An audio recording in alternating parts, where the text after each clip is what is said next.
guys, welcome back to another edition of Monday Warfare, The Battles Within. We're on episode 12, and I'm your host, Ray Russell. Joining me once more, Steve Ekstat. Steve, what's shaking? Not a whole lot, man. Living the dream. I wish I could say the same. Everything I've had to do tonight is definitely not a dream, but it is what it is, and we are where we are. And where we are here on the show is February of 1996. Wow, we've come a long way in such a short period of time. It's nice to be able to do these 1 hour programs. It's making things move a little faster here. 2 episodes a week right now, at least until later on in the summer months when WCW goes 2 hours. But for right now, we're in February 1996. And are you ready to roll, Steve? I'm ready to go. All right, sounds good, guys. Welcome back to Monday Warfare. It's been a little bit for us, but we're getting these things right back out and on time. Monday Warfare. Kicking off here with WCW Monday Nitro for February 5th, 1996 in Lakeland, Florida. In front of 7,000 fans, only 4,000 paid. And before we get going, just a little bit of news, WCW news, mind you. Sherri Martel was fired on this date, February 5th, here at this show, prior to the show. On this live Nitro, she was scheduled to do an angle where she was going to destroy Colonel Rob Parker's car with a baseball bat. But it's reported that she was in no condition to do so. DeMeltz reports Sherri has been on thin ice since missing her plane trip for the Japanese show back in November. And of course, you know, we had that issue with Sherri Medusa on the last episode. I'm not really sure if Sherri went and filed a complaint with the higher-ups as far as Medusa dumping her on her head. But it seems like Sherri's got some substance abuse issues, which is pretty common knowledge. And it's obviously Eric Bischoff's had enough at this point. Yeah, I can't say I blame him. She looked pretty rough at the Clash, and if she's consistently doing this, it's time to suffer the consequences for your actions. It's unfortunate because this is pretty much it. Outside of that one-off that she had with WWE, with the Shawn Marty stuff or Kurt Angle stuff, Right. Other than that, like, she's disappeared. She looked great at the Hall of Fame. I know she said she had real bad back issues and some issues that she really couldn't get under control, so she used the pills and things like that to cover for it, which is unfortunate, but it is what it is. In other news, just real quick, in another incident of Scheme Gene being Scheme Gene, Gene Okerlund goes on his 900 number WCW hotline and makes a claim that King Curtis Iaukea, a.k.a. the Master from the Dungeon of Doom, who has now been let go from WCW, he would soon be coming in to the WWF to form a heel group called the Tunnel of Doom. Of course, this is all fabricated by Mean Gene. In fact, Vince McMahon called that a total fabrication on his part when questioned about that. So Scheme Gene just spreading more rumors, doing the Scheme Gene thing that WWF's really giving him shit about, and he's continuing to prove their point here. I don't really care what Gene Okerlund does. People are buying it, so why not use it? I mean, if you're making money off of it, do it. I don't care. I'm not big on the If you don't know it's a work by now. Yeah, but the shadiness, to report lies. I mean, it's one thing to report things that are truths or goes along with your storylines, but to report total fabrications, I'm not a big thing on that. I mean, you're ripping the people off. If you're stupid enough to call, everybody knows it's a work by now. Well, not everything's, I don't know. I'm curious, get more into that with you. I'm really curious your mindset on that. I don't really know who knows what's a work and what's not a work on a hotline here back in this era. I mean, if he's reporting something, I mean, he's also reporting Diesel and Razor Ramon are coming in. Do we take that as a work? I mean, basically at this point, you're saying you shouldn't call the hotline for anything. Not that I ever did, but I never did. I was never enticed. No, nothing ever intrigued me. I can't think off the top of my head one time they ever drew me in to want to call the hotline for anything. Yeah, I didn't care about it. So, I mean, obviously it was big money for him because he promotes the shit out of it and people are calling. So that's on them, man. I think at the end of the day, you realize it's fake. Wrestling's fake in the grand scheme of things. So if you look at it as in that aspect, everything, you have to take everything with a grain of salt and not necessarily believe anything because you just don't know. Like, am I being worked here? Is it real? Is it fake? I don't know. So Why I wouldn't spend any more money than I already have to do, such as pay-per-views, maybe their publications. I would see the merchandise if I wanted to, like action figures and stuff. But other than that, if I'm calling somebody to get some stories, whatever happens to you, happens to you. I'm not doing it. Well, Scheme Gene made a small fortune on it anyway, that's for certain. And I feel like he gets what he gets here from the Ski Gene character over in the WWF. At least they're poking fun at it, and it's fairly accurate as to what he's doing because he's getting a large percentage of this hotline money. As we kick off Nitro here, Pepe this week dressed as Raggedy Ann, I believe, and it's to the ring for a very interesting match. It's WCW champion Macho Man Randy Savage with Woman and Miss Elizabeth in his corner taking on Chris Benoit. A really intriguing match on paper anyway. And Benoit dominates the entire match, even landing his patented diving headbutt at one point. And instead of Macho Man hitting the deck hard, Eric Bischoff has a new line as Macho Man eats the post. Bischoff says he bites hard into the ring post. So Eric Bischoff still coming up with the new lines here, trying to beat out McMahon for talentless on play-by-play anyway. And Woman jumps up onto the apron while Benoit backdrops Savage to the floor. Remember, Woman is currently with the Macho Man, so you have to wonder if she meant for that to happen. Chris Benoit winds up missing a nasty-looking suicide dive and splat right on the floor outside. I don't care if the mats are there or not. That was a nasty bump, Steve. Oh, yeah, that's pretty brutal. It was like a splat. Yeah, he ate it pretty good there. Back inside, Randy Savage lands the flying elbow drop. It seems to be over, but Ric Flair, he shows up at ringside and he gets the attention of Savage as Flair goes after Miss Elizabeth on the floor. As Savage comes out after the Nature Boy, Flair hides behind Elizabeth. And as Savage goes after Flair, Woman turns heel and chokes Savage from behind with her nylons. So we finally get what we suspected all along, a Woman heel turn. Woman as a babyface just really wasn't cutting it. She really was just there as a prop. And now we see why. Woman turns heel. She attacks Randy Savage from behind. It was all set up to begin with.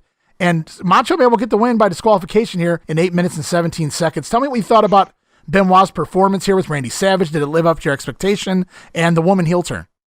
The match was good. Benoit dominated. My first note was on paper this should be a really good match, but it's WCW and you don't know what kind of shenanigans you're going to get when it comes to WCW. Right. I think it was the last episode of the Grenade. We probably expected another good match with Savage and the Giant, and we didn't even get one. So very good point there. I think you mean on the Warfare show, you said Grenade. Sorry, brother. But no, I think my biggest issue is Savage just won the belt back. He didn't even get the win. He came off the top with the elbow, and then everybody just is like on the back of the neck after he ate the concrete. Right. I feel like it was pretty clear that Benoit took himself out, and the elbow was extra.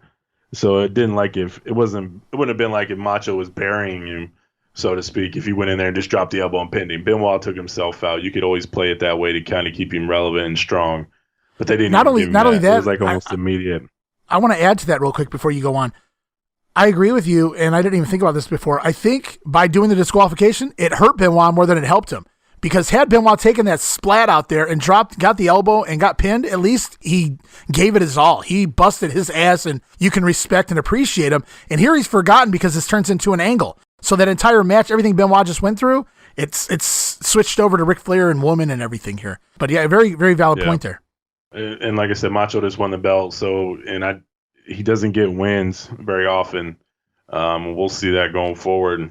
I think before all leading up to when he loses the belt again. So that part bothered me. The angle was fine. I didn't mind it. Woman definitely needed to turn. She was doing nothing, getting overshadowed by Liz, and pretty much everybody else. Really, all it was there for was just Heenan saying, "Hey, there's Woman," and that was it. Nobody really did anything else to it.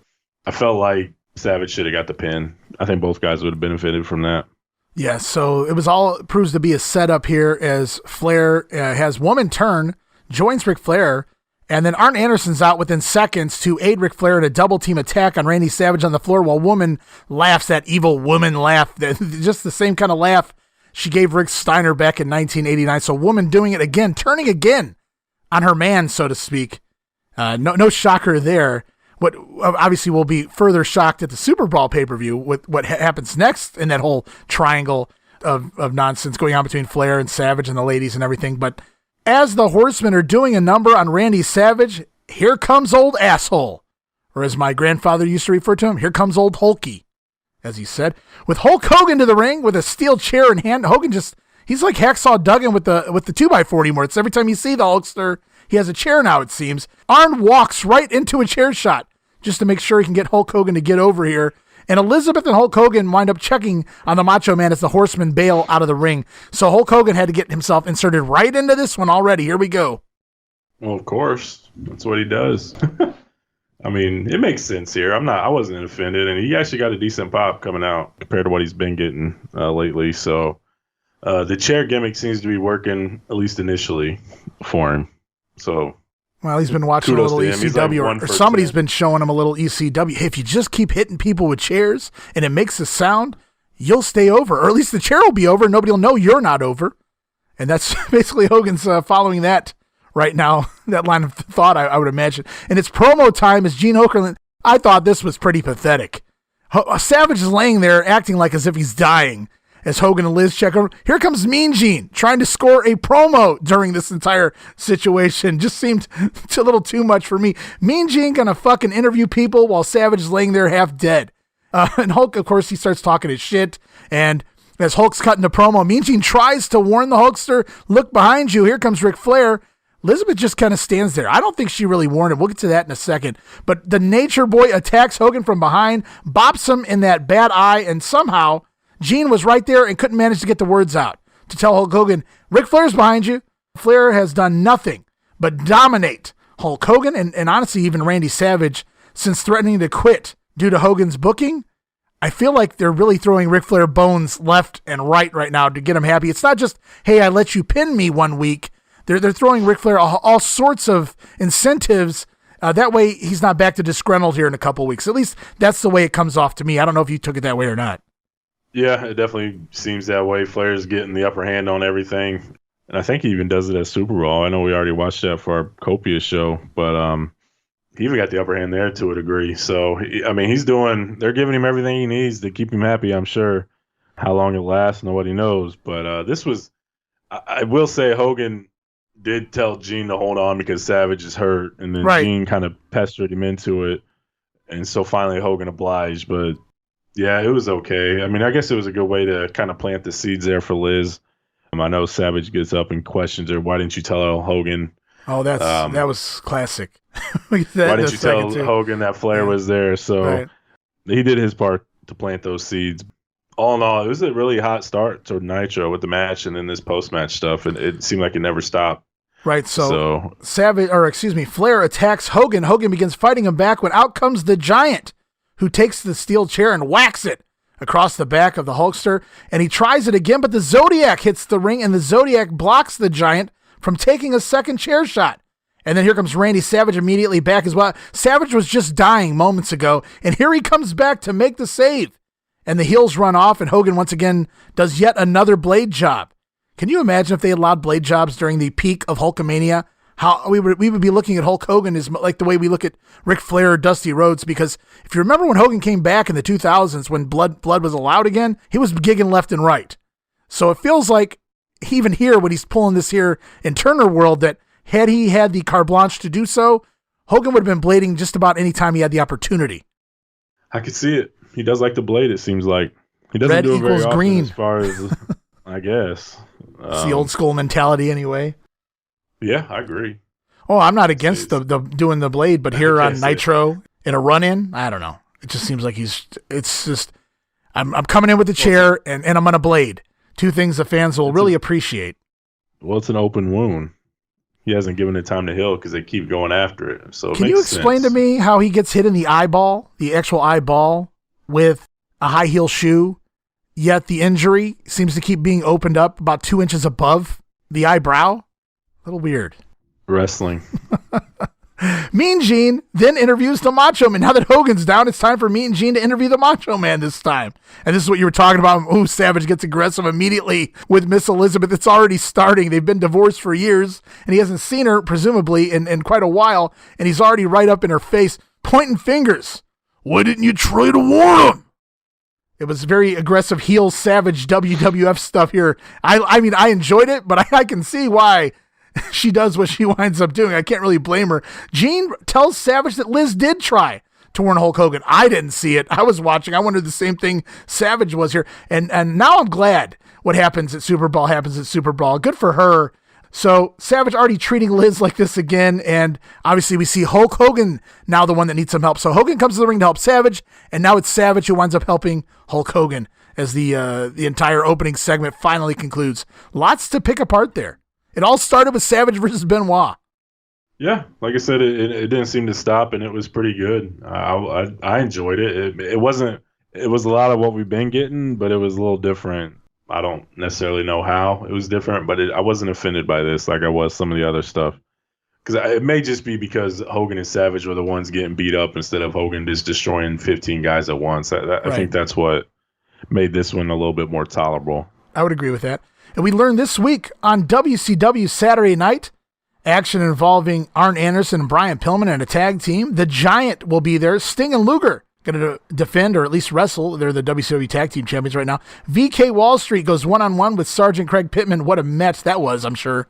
And then Macho Man versus Chris Benoit, version 2. They call it a rematch. Obviously, it's probably recorded prior to Nitro, so Nitro would technically be the rematch, but semantics. This is, as you said, wrestling, after all. And we go back to the ring. It's the match that Arn Anderson demanded last week. It's Anderson and Pillman teaming up to take on the Taskmaster, Kevin Sullivan and Hugh Morris. Morris cleans house on the Horsemen early on. Really odd to see because I guess both teams are technically heels. You need somebody to play that babyface spot, if you will, at the beginning of the match, and it's Hugh Morris here. Doesn't really get over with the fans. Pillman goes after the cameraman early on in the match as he takes a bump to the floor, and Eric Bischoff tells the producers that if Pillman goes into the camera again, to take the cameras away from him. Just stay away from Brian Pillman. Don't even film him. Hard to do if he's in the match, Eric. I don't know what was going on here. Lots of, I want to say miscommunication because there wasn't a whole lot of sloppiness. It was just there. It wasn't very good. Even Arn Anderson, when he delivers the spine buster here to Hugh Morris, he doesn't even take the bump with it. Just kind of picks him up and drops him. I don't know what was going on in this match. The crowd was dying a miserable death. It really fell apart here. I felt with the crowd anyway, as it was just kind of a lackluster match in general. Kevin Sullivan tags in, and then we get a wild fight with Brian Pillman. They really bring it. And we've talked about this on both shows quite a bit. If you're selling a fight, then fight. Don't wrestle. And that's what Sullivan does here. Biting at Brian Pillman, tries to gouge his eyeball out. Classic Kevin Sullivan. If somebody knows how to fight, it's the Taskmaster here. Arn Anderson winds up taking Kevin Sullivan out of the ring, up the aisle, and over to the curtains near the entranceway. Arn tries for a pile driver on the floor, the same thing he broke the neck of Paul Orndorf with. But someone sticks their arms out from the curtains with a broom and breaks a broomstick over the top of Arn Anderson's head. I don't know if you really paid attention to this. Morris backdrops Pillman on the floor, and Pillman's back of his head just misses the steel steps by a matter of a couple inches. Even Bischoff points it out on commentary. It's a very dangerous spot to do where they were. Yeah, it was real close to the steps. Could have been very bad. Meanwhile, back in the ring, it's Sullivan and Hugh Morris. They attack Brian Pillman when Kevin goes and gets a strap, causing another disqualification, 2 in a row here. This time, the Horsemen will pick up the win, 7 minutes and 15 seconds. Hugh Morris busts out the No Laughing Matter moonsault as well for good measure. Meanwhile, post-match, Kevin Sullivan whips Pillman with the strap until Arn Anderson is finally back to ringside. And we're still wondering on commentary, and I am too, at this point when this was happening live, who hit Arn Anderson? I hadn't figured it out quite yet. And I felt overall this entire match was very slow. These guys did not gel well. It never clicked. Good heat during the Pillman and Sullivan segment of the match, although it was very short and brief. The Arn Anderson and Broom segment, though, I think that was really where it ended for me. I was focused on that more so than everything that transpired after that spot. Yeah, I agree. I was trying to figure out who it was. I totally forgot. Oh, really? Okay, but that's fun because it's like you're watching it again for the first time. See, I remembered who it was. I had to go back in time and remember, being myself back then, and I was curious at that time. Of course, it doesn't take long for us to figure it out here. No, it doesn't. No, the only thing, this match was pretty terrible. Pillman and Sullivan worked well together just because that natural heat that they have. Mongo gave an analogy referring to Pillman as it's like giving a kid a loaded gun. Eventually, they're going to pull the trigger, referring to Brian Pillman. I was like, that's a little dicey. 96 was something else. This was it was rough. Arn didn't come to work. No, Sullivan. I don't know that we've ever seen that. I don't know that I've ever seen that before in my life. Arn not coming to work, but that's an excellent analogy. Arn really just didn't come to work here tonight. No, he didn't. And Hugh Morris sucks, and Kevin Sullivan's way past his prime. So, but I didn't, like I said, I didn't mind Pillman and Sullivan. But other than that, it was kind of rough. We go to a commercial break, and as we come back, Mr. Wonderful Paul Orndorf invades the announce booth. He's still got that neck brace on, selling the spike pile driver on the concrete and the legitimate surgery. I'm not sure if he's had it yet or not, but it was legitimate. It wasn't from the pile driver. Obviously, they used the pile driver to play the storyline out. The funny thing about Payback, says Orndorf, is you never know when it's going to happen. And that implication means that we all figure it out. It's Paul Orndorf who whacked Arn Anderson with the broom over the head just moments ago. The only issue I had with this is they basically crippled Paul Orndorf, and for lack of a better term, put him out of wrestling permanently, basically, as you'll find out moving forward. Meanwhile, he hits Arn Anderson with the broom, which is a great sight to see, but Arn got back up 2 minutes later and ran to the ring. So I don't know that I cared about, I would like to see Arn at least be helped away. He didn't need to be crippled, but Arn Anderson's back up and fighting 2 minutes later. So I don't know that was necessarily payback, but I did like the actual initial angle with Orndorf getting a little bit payback. Yeah, at least they didn't just, do nothing with it. They tried to close it up or tie it up in a bow. Since it did something big like that happening, you got to finish it. You can't, even though he can't do anything, right? You still need to try and do something, and I think they did a decent enough job of doing that. So it is what it is. I mean, that's probably the limit of what Paul Orndorff could do at the time. So yeah, and I think the initial plan was they thought he would be able to recover and return to the ring, and they'd be able to do something in the ring eventually. But the sad truth is Paul Orndorff never returned, at least not until that brief angle they do much later on that leads to another injury in the ring with Paul Orndorff, unfortunately. We move on with this show. It's Nature Boy Ric Flair to the ring, and he's already got Woman accompanying him out there to ringside as he takes on Marcus Bagwell of the American Males. So all the Horsemen wrestle on a single episode of Nitro. I think this is the first time we've ever seen that. It's during this match we learn on commentary that Randy Savage has taken Hulk Hogan to the hospital. No ambulance for the Hulkster. No fancy treatment. Randy Savage has taken him there. He probably got there a lot faster with Randy Savage driving anyway. I feel like Savage driving would even beat out an ambulance making it to the hospital. Probably. It would be fun I wouldn't get in a car with Randy Savage, but it would be fun to watch Randy Savage drive a car. I'd kind of be interested in seeing that one day, at least a wired Macho Man. And I wrote, oh my God, Marcus Bagwell was supposed to fly out of the ring, miss a cross body block attempt, and go flying over the top rope to the floor when Ric Flair drops down. But Bagwell screws it all up, spins around, and his back catches the top rope. He just stands there for what feels like a second, and then just does a backflip, kind of throws himself backwards over the top rope to the floor. It looked terrible. You better believe this is getting on Twitter. Rightfully so. It was bad. But it was terrible. I don't even know how to describe it. It's like he went for a crossbody, but he landed on his feet, turns around, his back's up against the ropes, and he kind of just acts like he took a clothesline, only nobody's near him, and does a backflip over the top rope. Just terrible. As the match goes on, Woman distracts Jimmy Jett, the referee, while Ric Flair beats down Marcus on the outside. Back inside, Bagwell winds up press slamming Ric Flair off the top rope and even lands a superplex on the Nature Boy for a 2 count. But Bagwell tries for a slingshot splash back into the ring, and Flair gets his knees up, allowing Flair to take over and apply the figure 4 leg lock for the win in 7 minutes. The problem here is the Nature Boy refuses to release the hold and even pops the referee, Jimmy Jett, while he's got the hold locked on. And that leads to Randy Savage returning from the hospital. Boy, he does drive fast. Randy Savage returns from the hospital and chases Ric Flair off and tosses a referee for good measure as he chases the Nature Boy to the back. So my question here was, did Ric Flair really win because he refused to release the hold? He hit the referee, but the way they sell it is the win stands. Ric Flair does beat Bagwell by submission, but you have to wonder, based on some of Flair's antics, why it wasn't overturned. Yeah, usually those are the type of situations that overturn the match for you. Right. But I guess in this instance, I mean, it rules Bagwell. don't matter. Well, I don't even know if that mattered. I think Flair gave Bagwell a lot of offense. I thought he did too. I thought Flair came out there wanting to have a good match, I thought. It was a good TV match.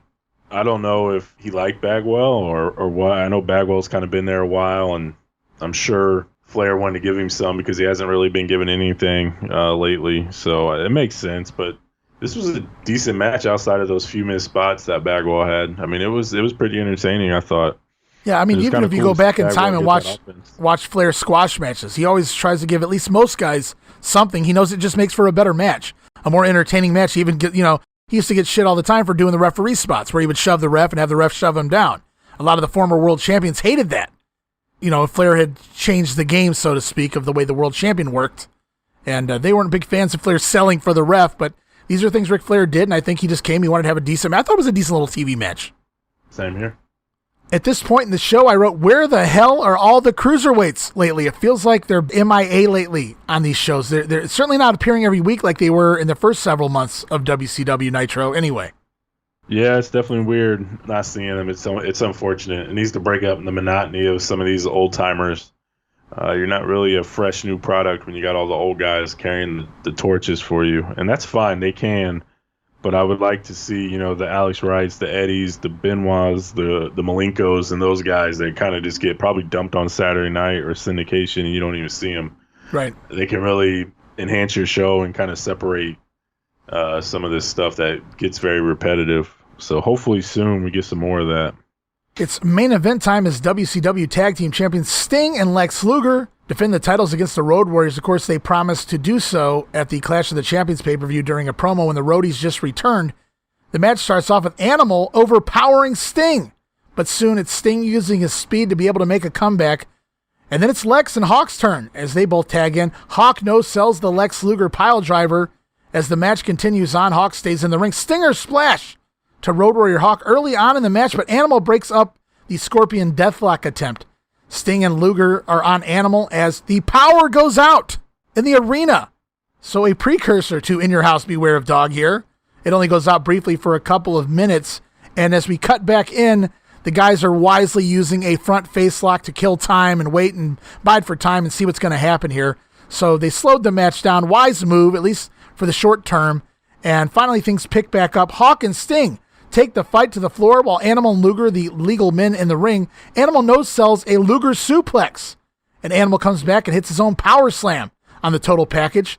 When Jimmy Hart distracts Animal while Lex Luger takes a metal lifting weight that Hart brought to ringside. Luger winds up nailing Animal with the weight and getting the pin. About 7.5 minutes shown of an 11-minute match. So we lost power for 3.5 minutes roughly there. Yeah, when they came back on, they were playing it up. They kind of joked around that somebody from up north came down and unplugged the power on them and all this stuff, like kind of insinuating things, and then somebody must have got in their ear because they retracted it. Yeah, that I actually have notes on that. We'll get into that next week. Very, very good catch there, though, Steve. Yeah, Bischoff jokes that, so, like you said, somebody up north must have come and pulled the plug on the show. Obviously, just a joke. But hey, Bishop, so is the Billionaire Ted sketches. So it works both ways, I suppose. And as Luger and Sting got the win here, Luger excited as hell, jumping up and down, did more work celebrating than he did in the match, really. And Stinger, he doesn't look so happy, Steve. They continue to tell that story. He's tired of the cheating and things like that. So, like I said, I've said this 100 times on this show. I really, really like this angle, and they somehow continue to move it forward for a very long time. We're in February of Nitro, and it's been going on since before October, and it still seems fresh and cool. You just don't know which way it's going to go. Is Luger going to get to Sting? Is Sting going to get to Luger? Which way are we going? And, you could argue that it starts from the very beginning when they have to replace Vader with Luger in the Fall Brawl, and Savage tells Sting not to trust Luger. So Luger's been questionable since the day he walked in the door, basically. Pretty much. And like I said, I don't know which way it's going, and you never really find out because of the NWO. But which stinks, because with this, you kind of want the payoff. By default, everybody just turns face while everybody, the new guys are heel. Right. It's company loyalty type deal. But this is one of those ones that kind of get lost in the shuffle. You don't really know an answer or where they're going with it. Mean Gene hits the ring to have a word with the Road Warriors. Hawk says he's not asking. The Road Warriors are demanding a rematch, possibly with Sting and Luger should they retain the belts from Harlem Heat at Super Brawl. And if Heat wins the match, They want a tag title shot against the Harlem Heat. Basically, the Roadies were screwed here, and they want a rematch for the tag titles. Mean Gene sells Animal's former back issues. Says that couldn't have been good what happened to you out here, getting hit with the steel plate, if you will. And Animal sells that, and yeah, he's had back issues in the past. He's not making excuses. The Roadies say Lex Luger must pay the price, and they will make sure they face Lex and Sting. So Hawk starts off saying they'll face either Sting and Lex or the Harlem Heat, but by the close of the promo, they basically vow to make sure that they're going to get their hands on Lex Luger again. Yeah, it was really good of Gene. I know we kind of crap on him because of his Scheme Gene stuff. He did a great job here bringing up Animal's history with his back and things like that to really sell, okay, are you okay, that type of deal. So this was a pretty solid promo, even though Hawk and Animal weren't necessarily on the same page. And for the first time, I think, since he's been with the company, the announcers sell Hulk Hogan at the hospital going into this Sunday's Super Brawl pay-per-view. They question how his vision will be heading into the big match with the Giant inside the steel cage. This might be the first time they're trying to get sympathy on the Hulkster since he's come to the company. He's just ran roughshod over, 10 people at a time. Now, finally, he's the one in the hospital. I don't know that it's going to work, but at least they're trying. At least Hogan's trying to do something different. Yeah, it's probably the second time they got sympathy on him. I know when the Butcher turned on him, they did the hospital angle and things like that where he was selling his knee real bad. So I guess I eliminated that from my memory banks for good reason. I've seen it enough. I watched it a lot. I got it on pay-per-view, so I watched it a ton. So I've seen the angle and everything. But yeah, it's good. You shouldn't be shown as this dude that never gets hurt and things like that. It can only help in my eyes. So. Yeah, well, I pointed out, that's how he played it in the WWF. He went for the sympathy angle on several occasions, and here in WCW, I guess he just felt so worried about not being over to the degree he used to be that, he decided the sympathy was not the right time to play the sympathetic character. He found out that was wrong. Segment of the night, Steve, was it the Macho Man taking on Chris Benoit and all the interactions afterwards, the woman heel turn? Was it Flair and Bagwell with a solid TV match? Or was it the Roadies taking on Sting and Lex Luger and the power outage? Savage and Benoit. It was a really good match. I didn't like the ending like we talked about. I just feel like he needs the win. He doesn't get any when he's the champion ever. So just give him one win at least. And like we mentioned, Benoit kind of took himself out, eliminated himself. So both guys would have looked strong after that. I thought the angle was good as well afterwards, but it should have been done after Savage won. And then the rest of the show was good. But there's just too much shenanigans as far as finishes go. Every finish had some sort of messed up, like a DQ or Flair beating up the ref, so you don't even really know who wins. And then you had the plate to the back, the cheating. So nothing was clean, and it was just, I don't know, too much shenanigans for my liking. We're going to move over to WWF Monday Night Raw in a moment, but just some brief WWF news. We learned that Vader was scheduled for shoulder surgery on February 1st. Of course, you remember he's been suspended. What's your segment of the night? Oh, shit. Well, I was agreeing with you, so sometimes I forget, Steve. Whenever I'm in agreement with you, I don't remember to even announce mine because it's like I'm agreeing with you as you're talking. Yeah, I think it was just the best match on the show. Nitro's either been good when they've implemented the cruiserweight matches and things like that, or it's been really bad when we see like 3 segments of Hulk Hogan. Overall, I felt the show was okay. Like, it was better. It was more good than bad is what I'm trying to say. That tag match in the middle really took away from the show with the Taskmaster and Arn Anderson and everything like that. I did like the Orndorf angle, though. So I can't really call that my segment of the night, though, that one spot with Paul Orndorf. So I had to go with the Savage match. It was probably easily the best match on the card, I guess. And, yeah, it was just cool to see Savage in there with Chris Benoit, something different. And the woman heel turn, it tells the story moving forward, obviously. So easily my segment of the night as well.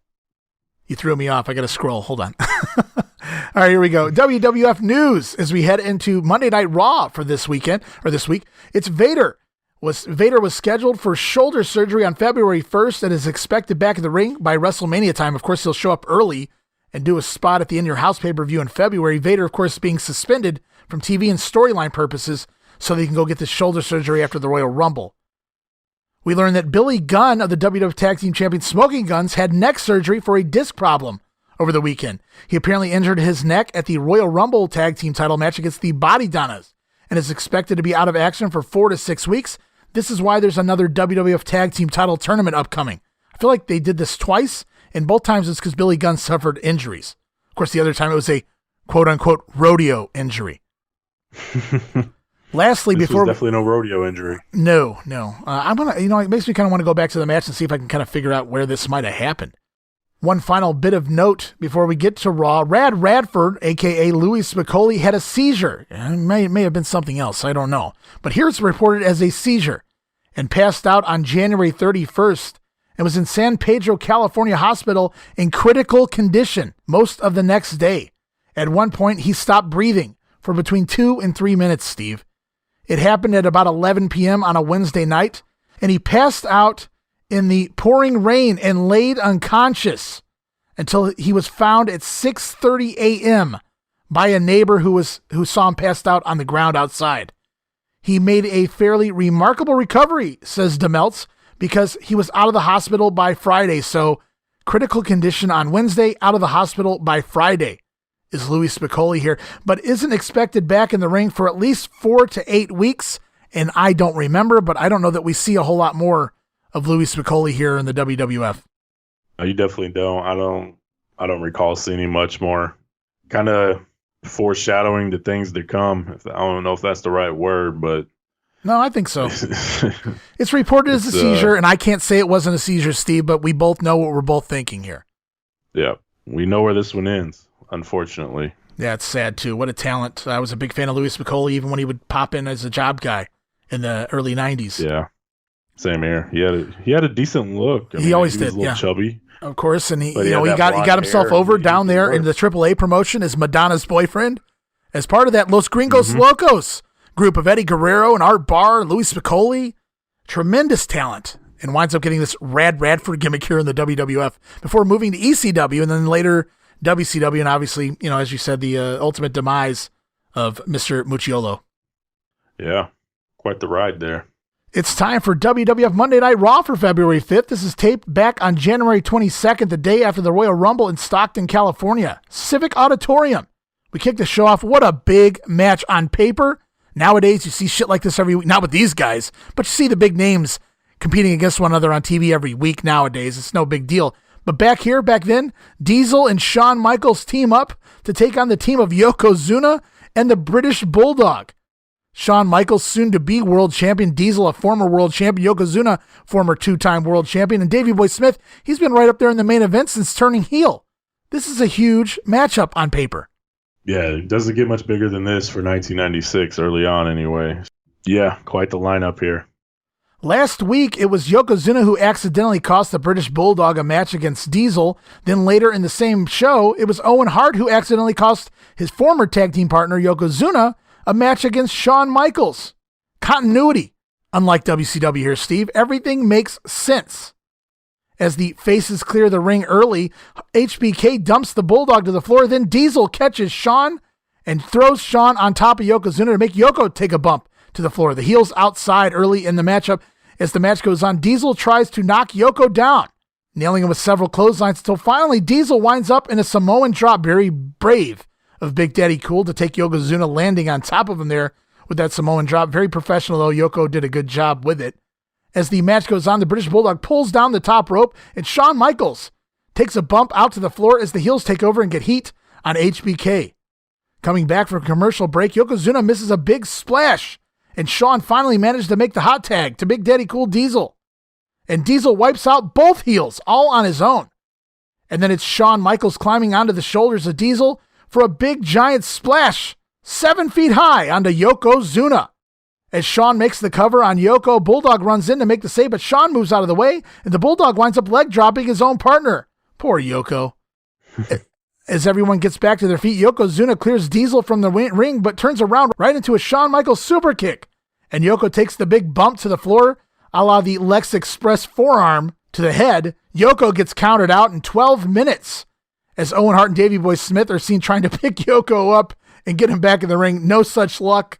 And it's a count-out victory for Diesel and Shawn Michaels here. What'd you think? It was a pretty solid match. The commercials really helped it, I felt like. Kind of breaks it up a little bit. I know this was a taped show, right? Right.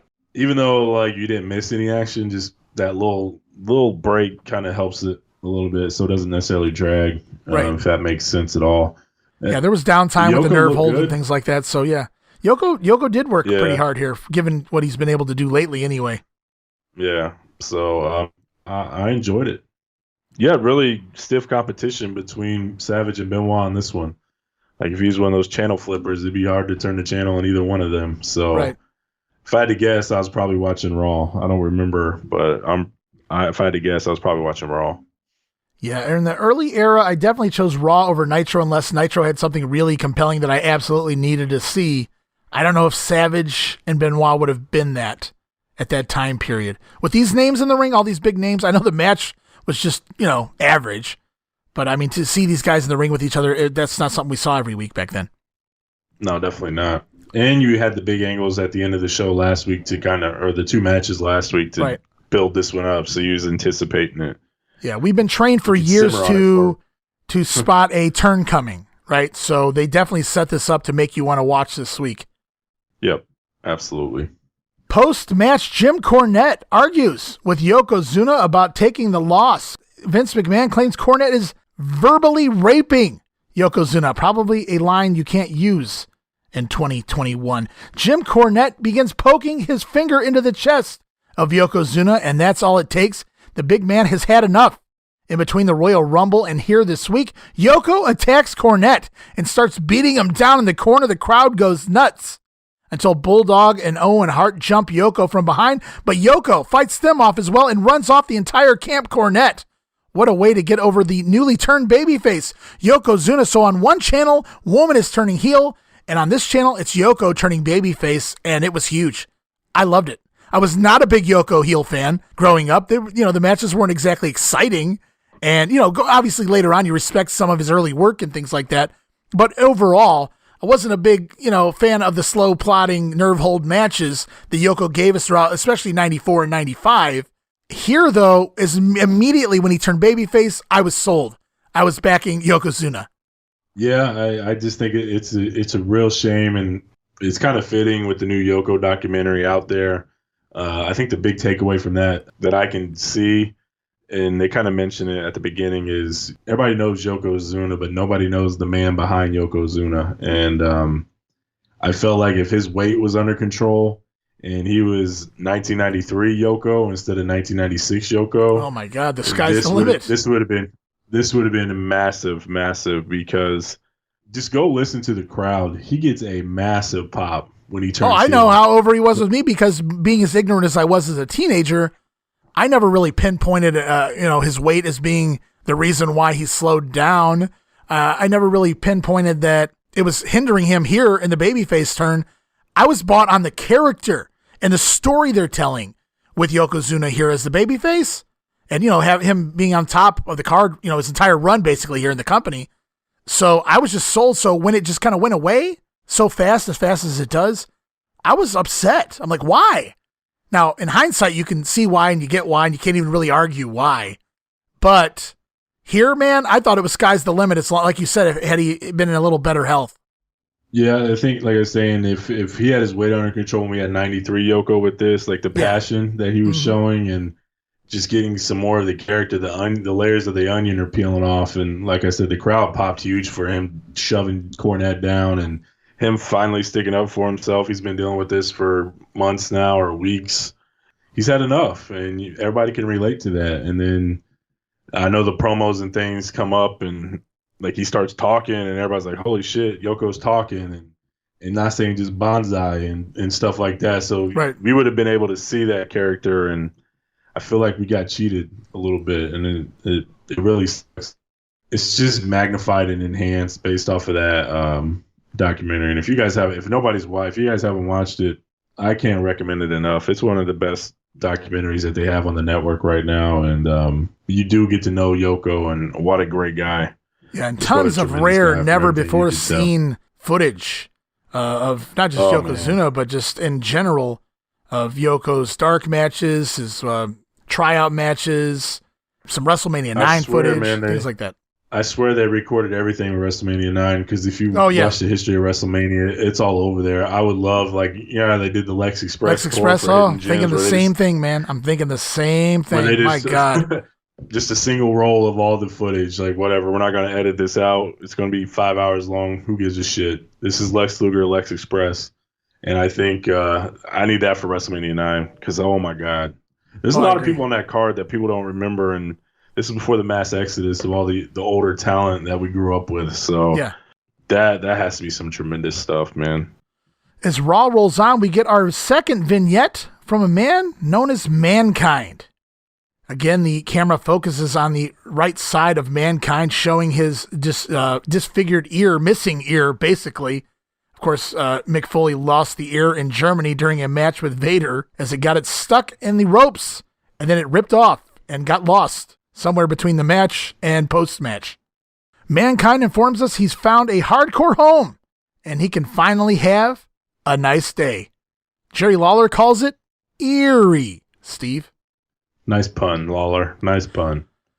And, we'd seen so much of Cactus Jack in WCW. Immediately upon the first vignette, you knew who it was by the voice, no disguising that Cactus Jack-esque voice here of Mankind as he makes his way to the WWF very soon. It's back to the ring for another solid TV match. It's almost like they're competing purposely with Nitro's competing purposely, I guess, because Raw was taped. It's almost like they know exactly what's happening on Raw, and they're implementing the same exact thing over on Nitro, because over on Nitro right now, we've probably got Flair versus Bagwell in a solid TV match, and that's what we get here when the 1-2-3 Kid takes on Hakushi. And I didn't remember Hakushi being here post Royal Rumble, but I guess he's got to finish out his contractual dates before going back to Japan. Hakushi, I noticed here, not over in the slightest, and it's no fault of his own, but the crowd is just dead for his offense, even the impressive offense, as the Kid makes his way out to the ring, led to the ring by Ted DiBiase and that oversized baby bottle that he'll be pushing all the way to the In Your House pay-per-view when he takes on Razor Ramon. Early on, Hakushi takes over, but the Kid walks away as Hakushi tries a space-flying tiger drop. Hakushi in the middle of the cartwheel handspring when the Kid decides he's just going to walk away. It almost felt like a shoot. I don't know if the Kid knew it was coming. Hakushi tried to even change up the way he was angling the Kid, but the Kid just kept walking, so Hakushi stopped in his tracks there. As the match goes on, the Kid sidesteps and dumps Hakushi to the floor and nails a somersault plancha to boot. The 1-2-3 Kid now in control with some solid offense, mostly kicks, lots of good kicks from the Kid here, as Jim Ross would call it, those educated feet of the 1-2-3 Kid. Hakushi comes back, drop kicks the Kid, and a dive to the floor on the outside, off the top rope. Springboard plancha to the floor, but no noise, I wrote. Sad. How far down the card Hakushi has fallen. Not even really any oohs or ahs at this point from the fans. That's how disengaged they are with the Hakushi character. Again, no fault of Hakushi's. Yeah, definitely not. Vince has no idea how to handle foreign talent like him. You don't give him a gimmick, just let him go out and work. He's going to get himself over with his work, and that's all he needs. He doesn't need anything else. Unless you want him in a major angle, which it's Vince McMahon. I know you don't. You might as well just leave him alone, and you have a nice lower to mid card type talent. I know he's better than that, but that's probably the best that Vince could have gave him, and he ruined that by trying to stick him with Barry Horowitz and jobbing him out all the time. So, like you said, no fault of Hakushi. He's a hell of a talent.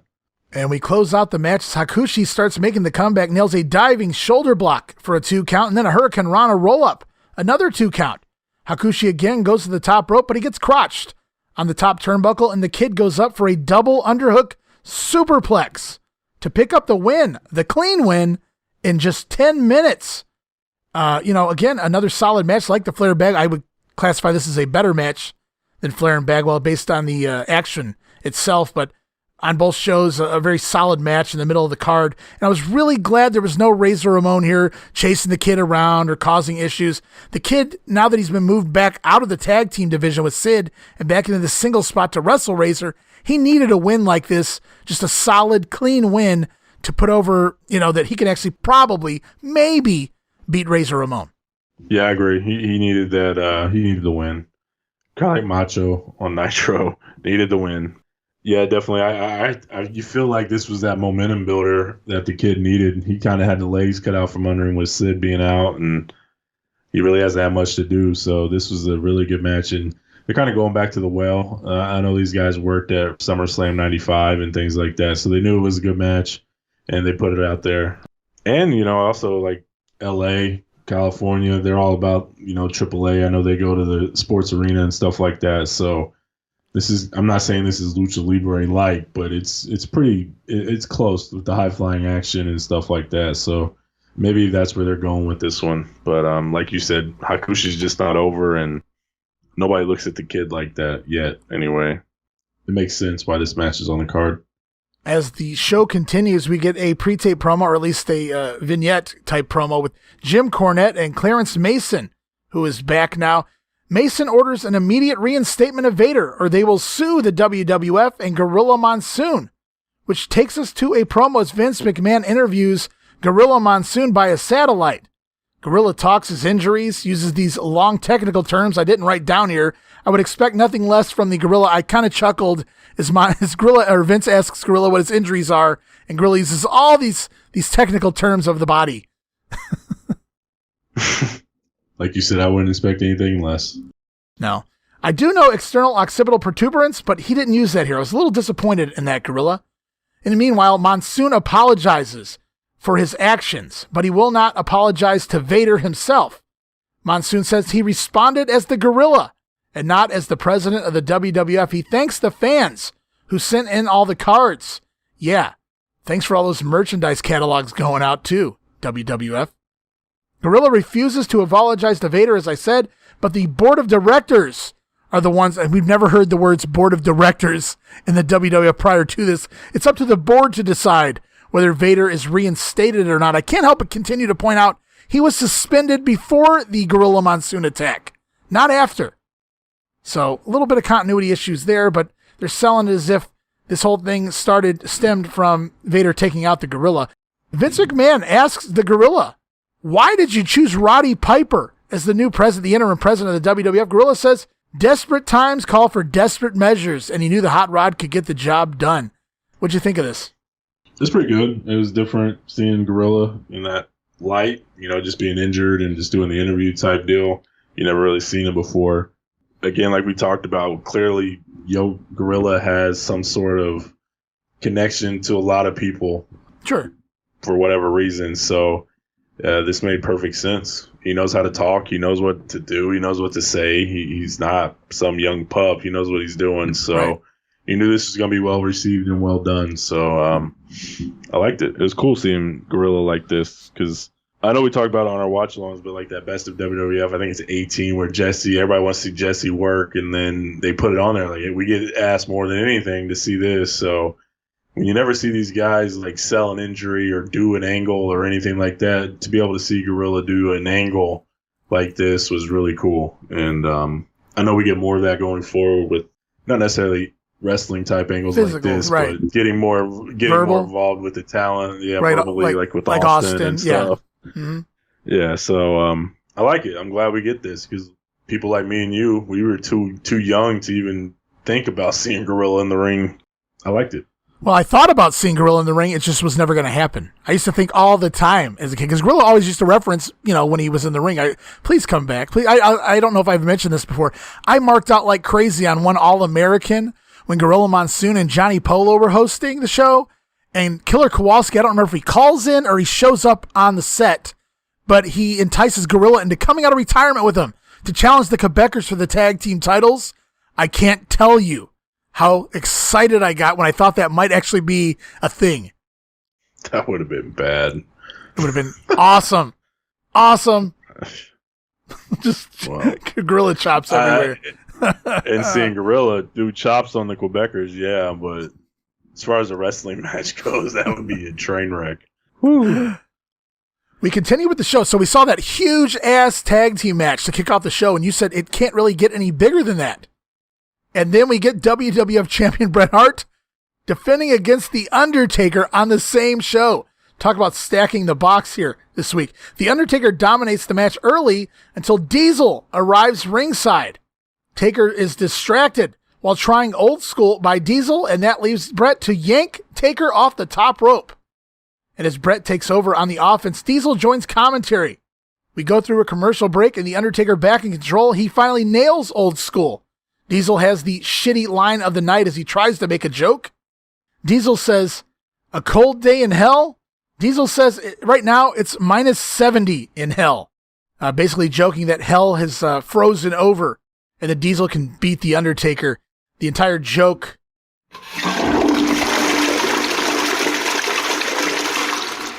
That's what I'm doing with it. Anyway, did you listen to Diesel on commentary? Not a good job this week. No, he didn't do a good job. Diesel just comes to work when he wants to. He already has that figured out. So sometimes he's good, sometimes he's bad. Yeah, this was one of those times when he was bad, to say the least. Yep. Taker tries for the tombstone, but Bret Hart's feet nail referee Tim White, and down goes Tim White. Bret Hart slides behind and tries a schoolboy on The Undertaker, but there's no referee. So Bret takes over. He works over the leg of The Undertaker until Diesel attacks Bret and rams him into the post. So as Diesel goes after Bret Hart, The Undertaker recovers and lays Diesel out, tosses him into the steel steps. But Diesel's right back up, and he takes out the Taker with a steel chair. And back in the ring, Diesel jackknifes The Undertaker. And The Undertaker tries to sit up, but he can't as Diesel taunts him. Come on, dead man, sit up. I thought that was fun. Before Diesel lands a second jackknife. And now Diesel finally gets some boos from the fan. It took this here to finally get the fans to turn on Diesel and understand that a heel turn is being had here by Big Daddy Cool. And Tim White, through this entire thing, that boot from Bret Hart has killed him. Tim White's still dead and motionless on the mat for several minutes now as we go into commercial break as Diesel leaves ringside. Upon returning from commercial, we see just seconds after we head to the break, Bret Hart attacked Diesel in the aisle during the commercial, and we're told that The Undertaker chased after Diesel as well during the break, so the match basically goes to a no contest during the commercial. Match went about 12 minutes, the same length as the tag match to open the show. Yeah, this match was boring. Bret and Undertaker just don't work for me. No. Not in this role where they're both faces. I think their SummerSlam 97 match is pretty solid as far as I remember. With Shawn as ref, it was a lot better than these two that they had. I just don't think they just don't work well together. And by the time 97 rolls around, Taker is he's been through Mankind Wars, so he's kind of loosened things up a little bit as far as the gimmick goes and can work a little bit faster and stuff like that. And for the matches to end during commercial and you don't get anything, that's kind of shitty. I didn't like that aspect of it, but for the most part, yeah. This whole main event was a stinker. Yeah, you have to wonder, at least to some degree, if it's just about Undertaker not being able to do everything he can actually do here. He's still playing the character, and he's coming into his own. He's starting to pick up a little more offense. Not really his fault. I know he used to hate that. He says, I could imagine being relegated to only being able to do certain things when you're capable of doing so much more. But I agree with you. Just another bad match, much like the Royal Rumble match, only a lot shorter, thank God. Yeah, thank God for that.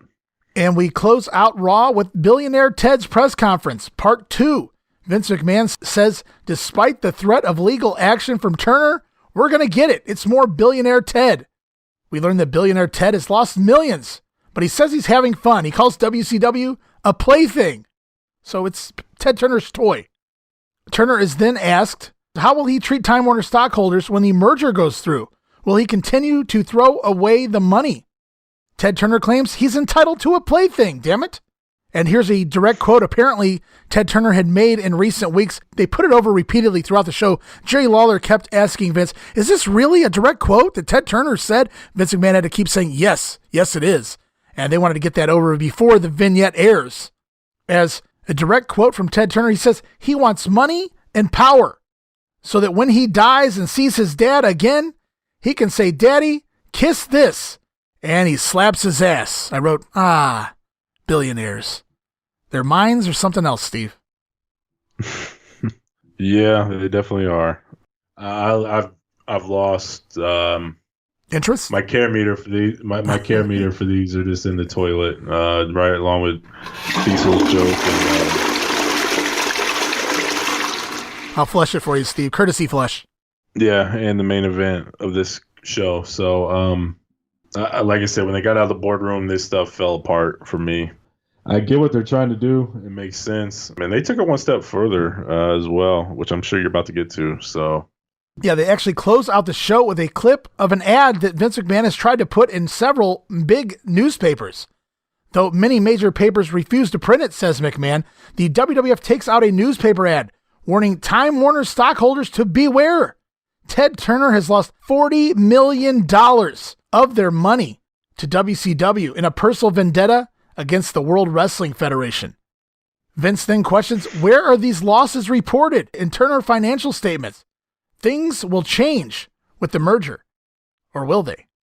If there's one thing I've learned with wrestling, it's at this point, it's just basically don't go public. We saw what happened to Ted Turner when he merged with Time Warner. Eventually, WCW was no more. And then Vince McMahon goes public. Obviously, he's making a fortune right now. I don't know if that has a lot to do with the stockholders, but they have a lot of say, and they've had to really calm down on a lot of things that might have actually helped the product. So if I was running a company, I don't think I'd go public or merge with these companies that are public companies. But so is Ted Turner here, and that is what it is. We know the story, the end story. It'll actually culminate at the end of the Monday Warfare, the Battles Within, our final episode, I'd imagine. This is when I realized back then as a teenager, I think this right here, this ad, the desperation of posting this ad and putting it on the TV show was when I realized how much trouble the WWF was really in. Yeah, I can see that. It makes sense. And you just never seen this before. It was like, wow, yeah, they're really going at it. And Vince is ruthless. Like, Bischoff's kind of throwing jokes. Yeah, I can see giving away results. We know how that can turn out. Like, that can either be a good thing or a bad thing for you. And to be honest with you, I didn't even remember Bischoff doing it from like when I was a kid. I didn't really pay attention much to what he was saying. So I didn't even realize that he was giving away results and things like that, but until later on. So like that never really stuck out to me as a thing. Like, oh wow, he did that. That's crazy. Later on in life when I figured it out. But now like seeing this, like you can really tell Vince was, like you said, desperate times call for desperate measures, and he's doing everything he can to get the sympathy and the people on his side. Like, how can you support that company when they're trying to take me out of business and stop me from making my money? Just ruthless. Yeah, actually, way back when this actually, the week this aired, I remember that weekend listening to a call-in show where the host was discussing mergers and monopolies and things of that nature, and I had to call in and read this to him, this ad, because it felt, the right timing, and this guy was clearly not a fan of billionaires or Ted Turner, so he had a lot to say and explain.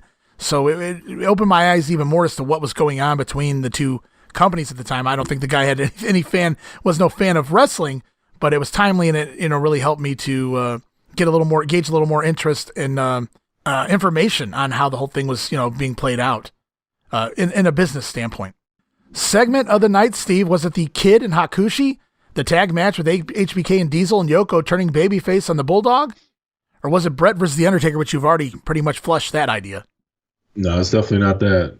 Initially, I had the Kid and Hakushi, but I wanted to change it to I like the tag match to open and then the Yoko face turn. I'm probably swayed by the documentary. I can't give that enough credit.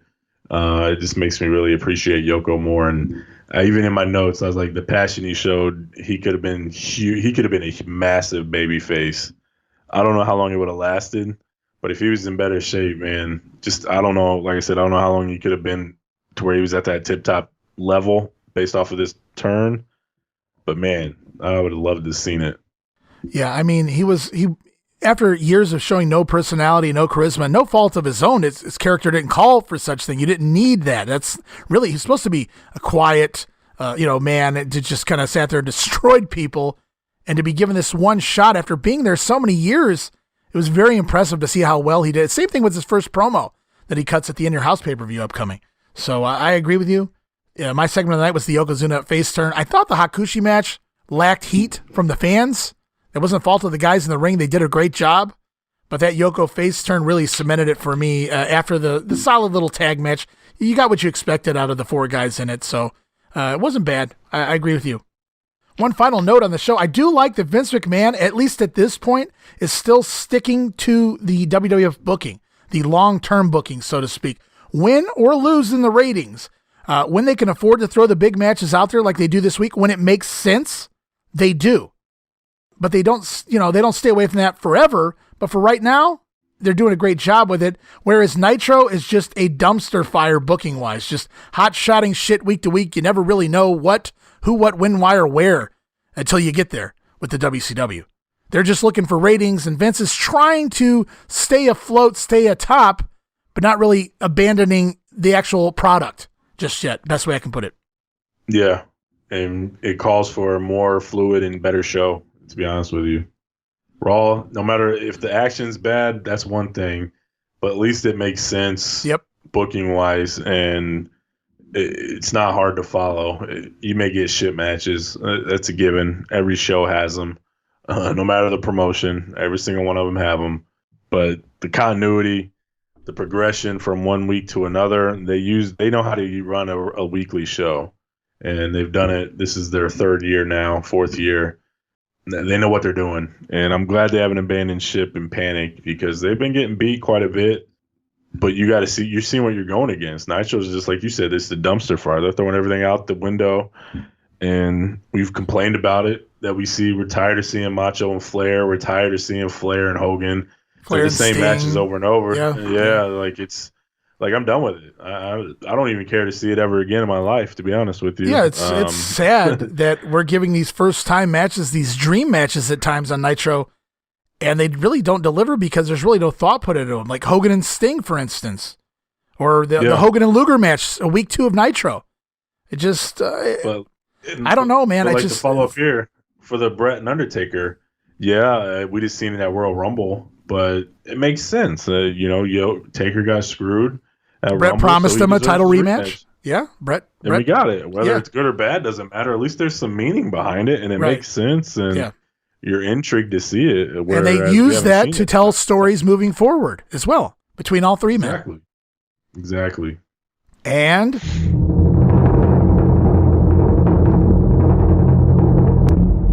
the ratings are in.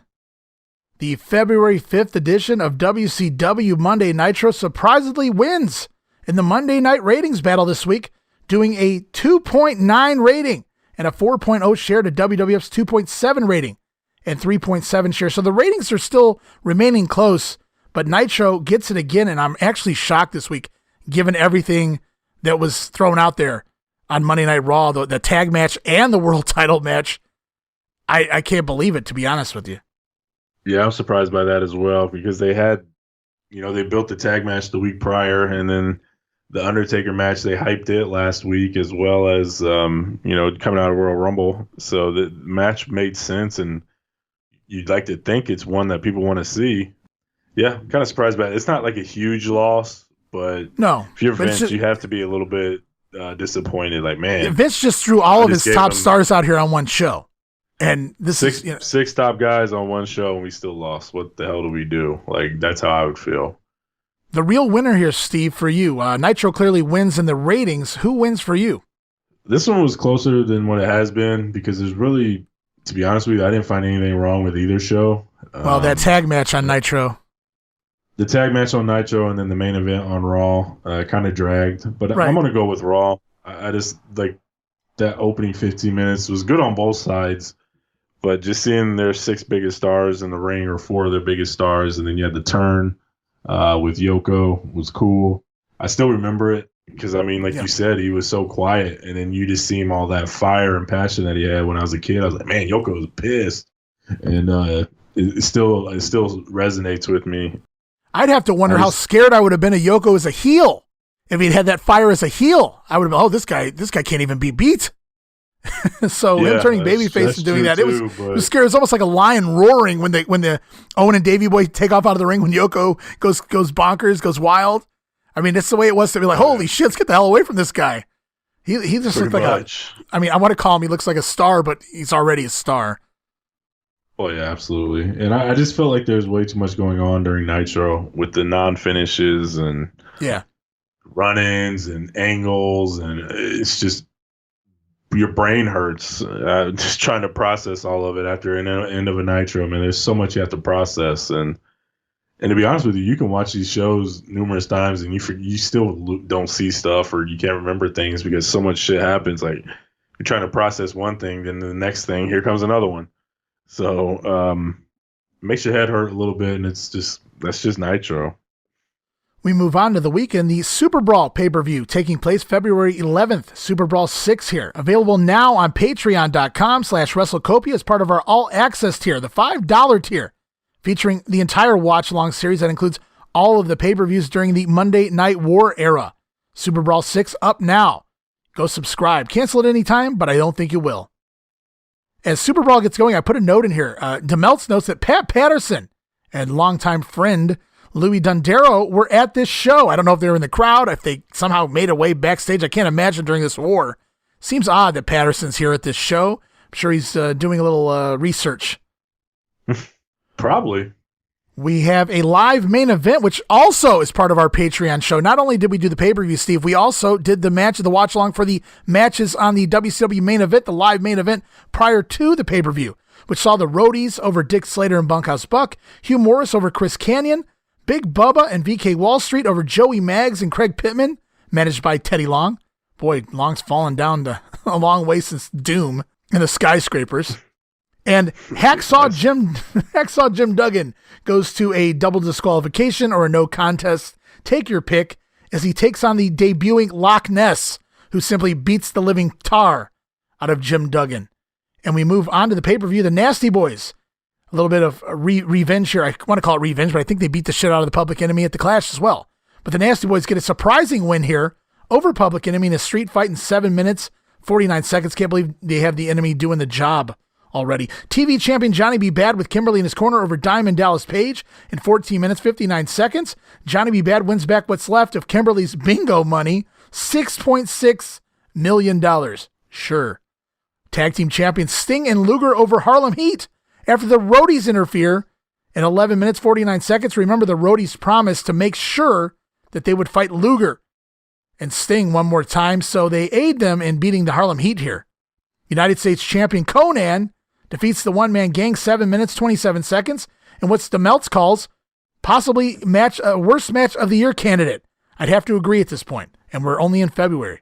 It was pretty rough, for sure. Yeah, to say the least. I'm glad we don't have to watch it again. Respect match. Kevin Sullivan taking on Brian Pillman in a strap match. We'll actually come back to that one in a minute because I have some notes here. WCW Tag Team Champions Sting and Luger pulling double duty against the Roadies, who also pulled double duty after their match on the main event. The match goes to a double countout in 13 minutes and 56 seconds, setting up a rematch at the Uncensored pay-per-view.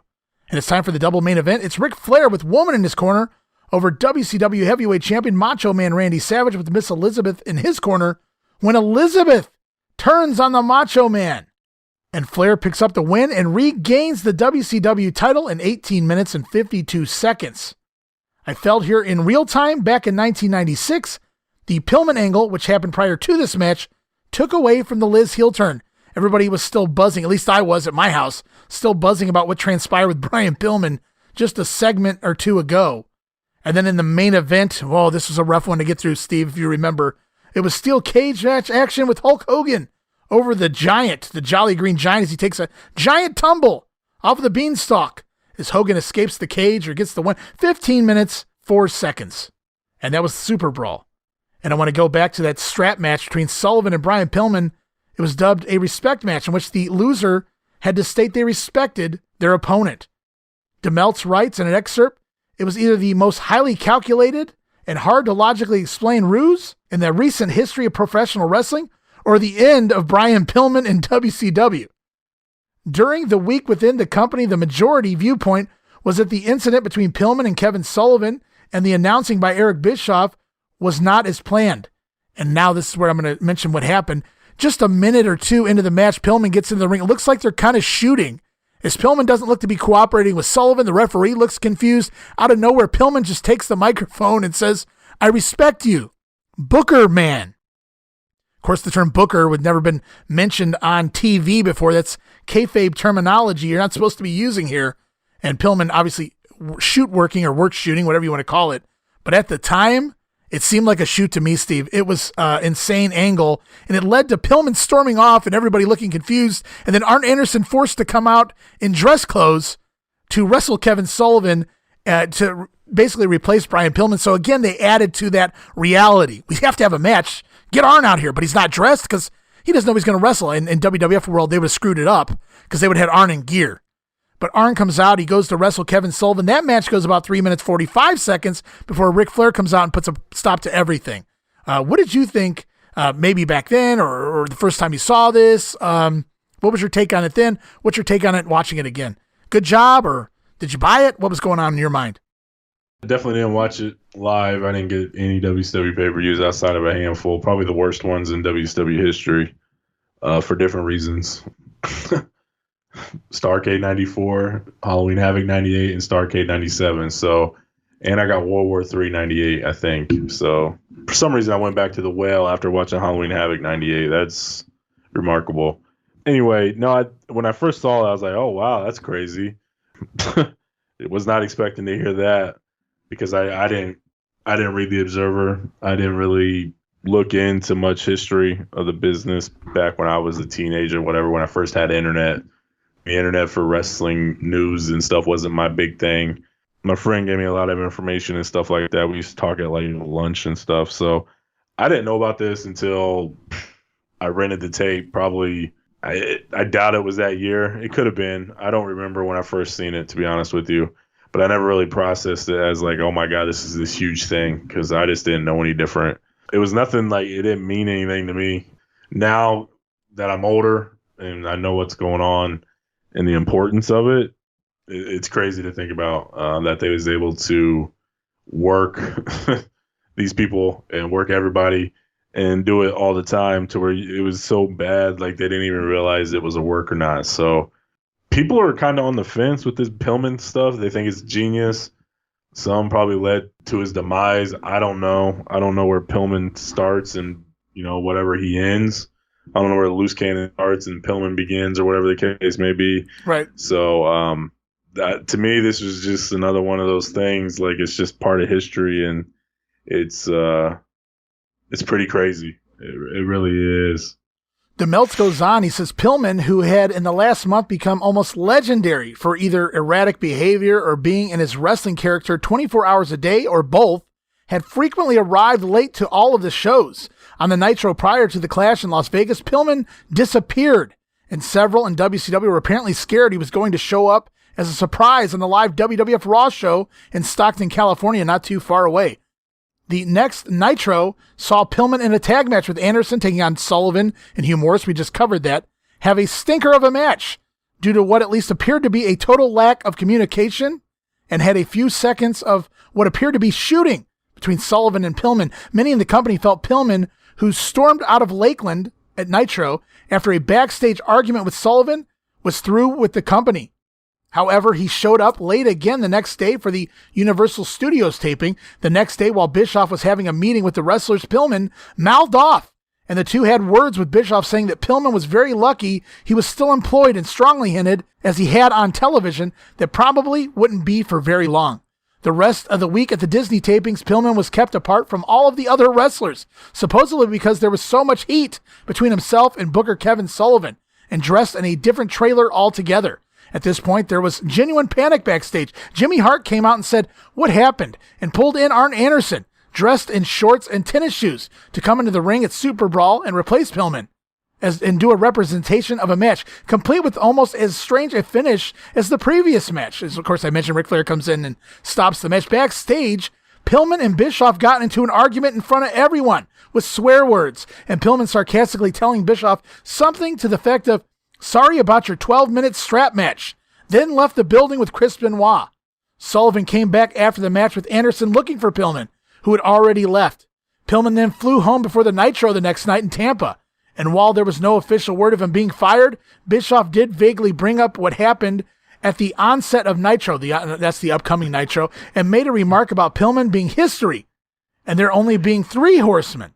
Pillman was telling friends all week that he expected to be done with the company because when you have a big problem with the booker, you go to a new territory. Meltzer says if it was a work, it was the most elaborate one in recent memory, as few, if any, wrestlers knew.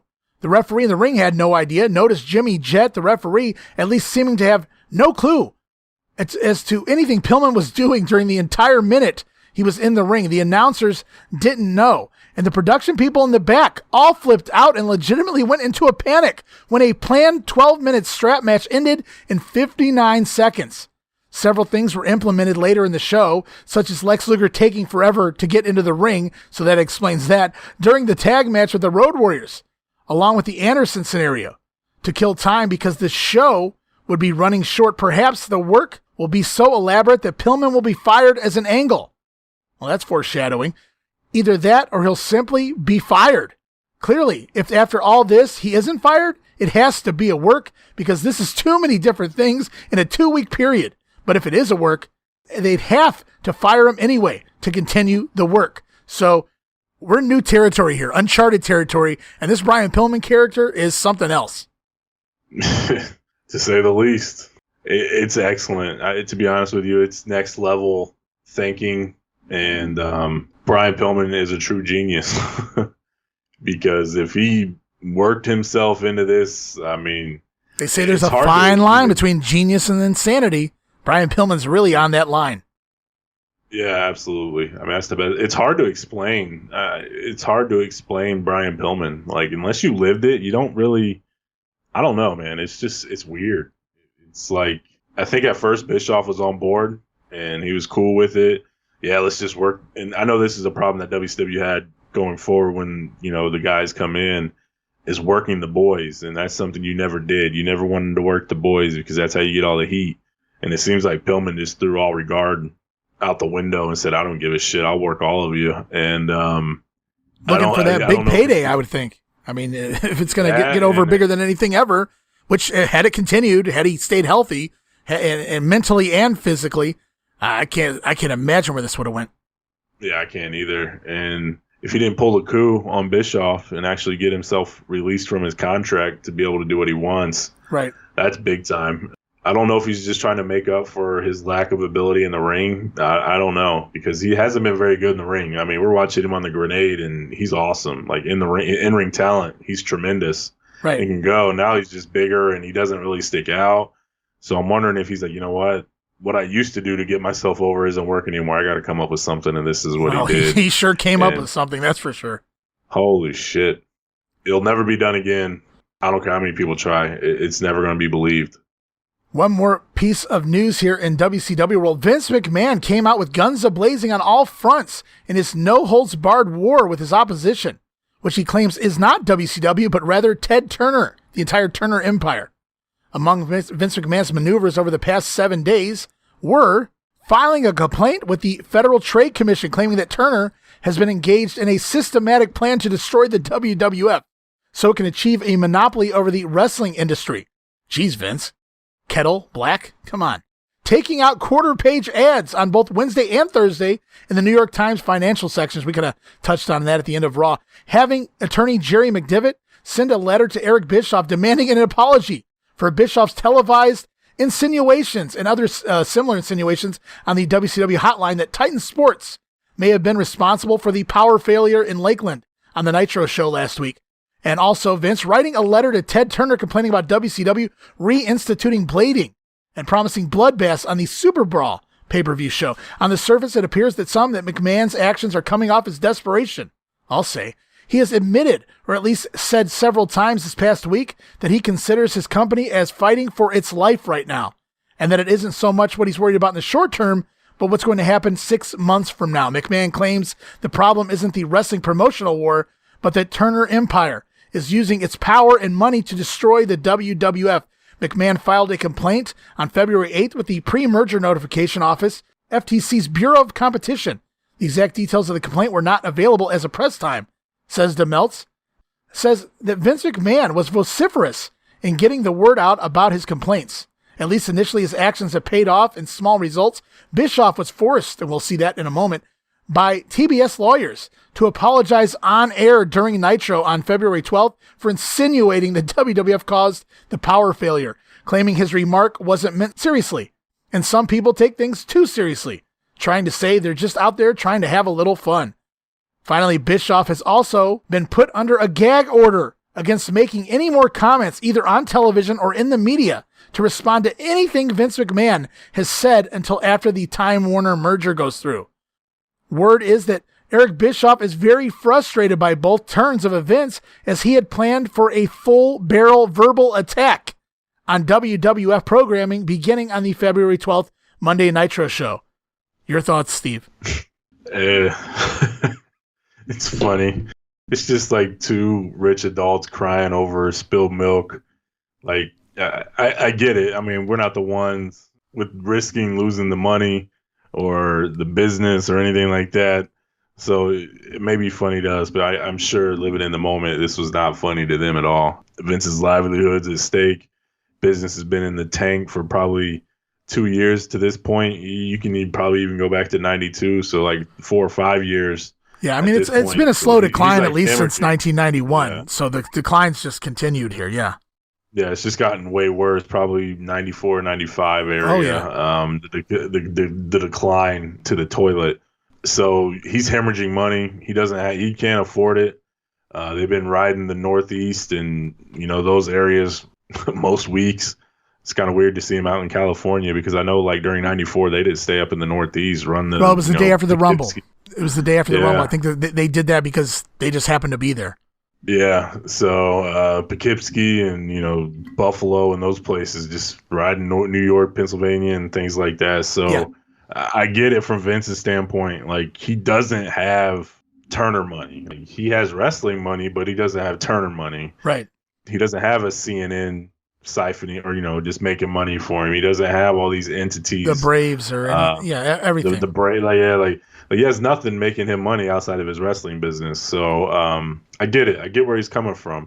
I know Meltzer shits on him all the time, and it's fine. You can. I get it. But at the same time, it's like David and Goliath for real. And it had to feel like insurmountable. They got all the money. I can't do anything there. They're kicking my ass in ratings. I can't really do anything there unless I totally overhaul my wrestling promotion or the way I run things. Like you mentioned earlier, we gave them credit for not just throwing everything at the wall and hoping it sticks to get a rating. They're not doing that. They're trying to hold course and stay steady. But at some point, if you're losing the ratings and you're losing talent and you're losing everything, you got to do something. And right. This is just the start of it. These are those little things that nobody really talks about. Like, I don't know a lot of people that talk about all the shit that they actually did, Vince did to try to stop WCW's momentum. These, Steve, are the battles within, I guess you could say. Yeah, that's what we're here for. And I can only imagine the full barrel assault that Bischoff had planned. I could only imagine. They were going to lay it in all night because Raw is not on TV, which to me, that'd be kind of stupid just because why are you spending your whole 1 hour untested talking about your opposition? So right. I can't remember. I think I mentioned this before when I was reading how Bischoff got Nitro. Harvey Schiller was gung-ho. You got to worry about yourself if you're worried about somebody else, you're not worrying about yourself. That holds true. I know he kind of changed course a little bit and came on Bischoff's side and everything, but when you're not worried about the dishes in your own home, you shouldn't be worried about somebody else's. I mean, that should be your primary focus. And I think that's where, right. I don't want to get too long-winded here, but I feel like a lot of the territory stuff and a lot of when McMahon was, going nationwide and everything, like everybody wanted to go nationwide instead of just doing their own thing. I think they wanted to get too big for their britches instead of just riding course and trying to be like Vince. I think two things could have happened. They could have just stayed course and remain territorial and probably still made money and stayed open, or they could have all worked together as one and go national. Instead, they just wanted to all do their own thing, and they kind of cut each other's legs out from under them, and Vince was just sitting back laughing because he was head and shoulders above everybody already. So it's kind of like what's going on here. WCW is doing what they can to take out Vince instead of just focusing on what they can do. And it works for a while, but obviously we all know how this story ends. And of course, the February 12th edition of Monday Night Raw is gone to the dogs, so to speak, as Vince used to like to say. Anyway, the Westminster Dog Show replaces Raw this week, so it will not air. So as you pointed out, WCW Monday Nitro all alone, going up against no one. Or possibly, well, I'll wait. I'll save it for the end. I think you're going to get a kick out of what I got here at the end of the show. Monday Nitro live in Tampa, Florida in front of 6,000 fans, but only 1,000 paid. They made a whopping $5,000 off the show. So if you do the math, it's about $5 a ticket. as it was basically a given away show put together by Dr. Harvey Schiller, who you had just mentioned briefly a minute ago, and George Steinbrenner, that WCW went in knowing it was not going to be a moneymaker here.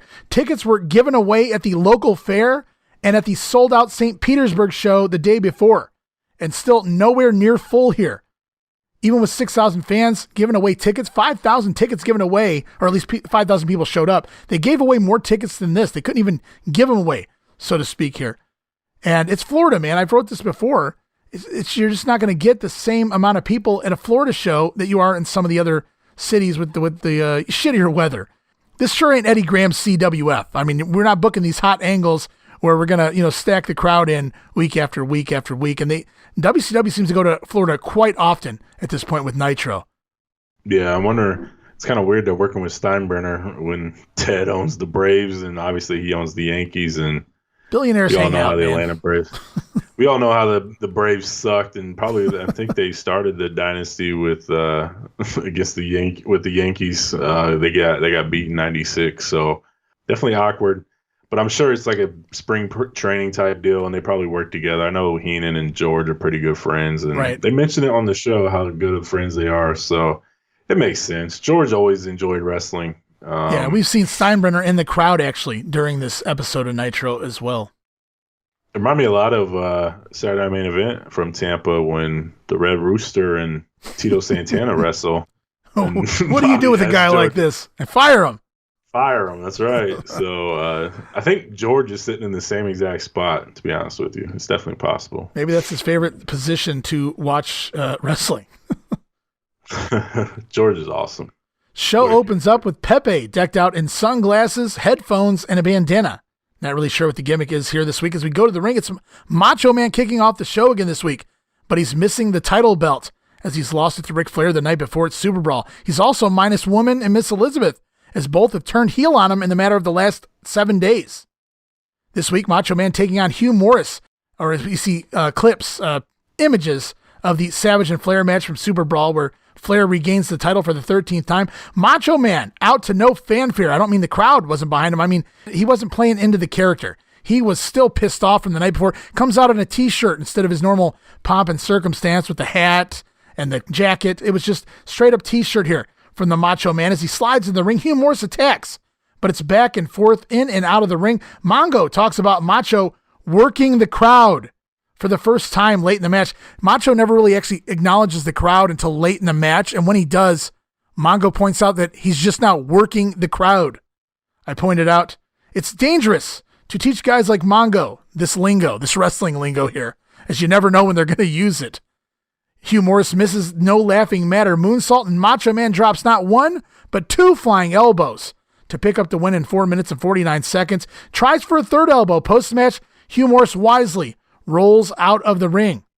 Yeah, this is a slow and plodding match, kind of boring. Imagine that. Common denominator, 2 weeks in a row, Hugh Morris. Hugh Morris, yes.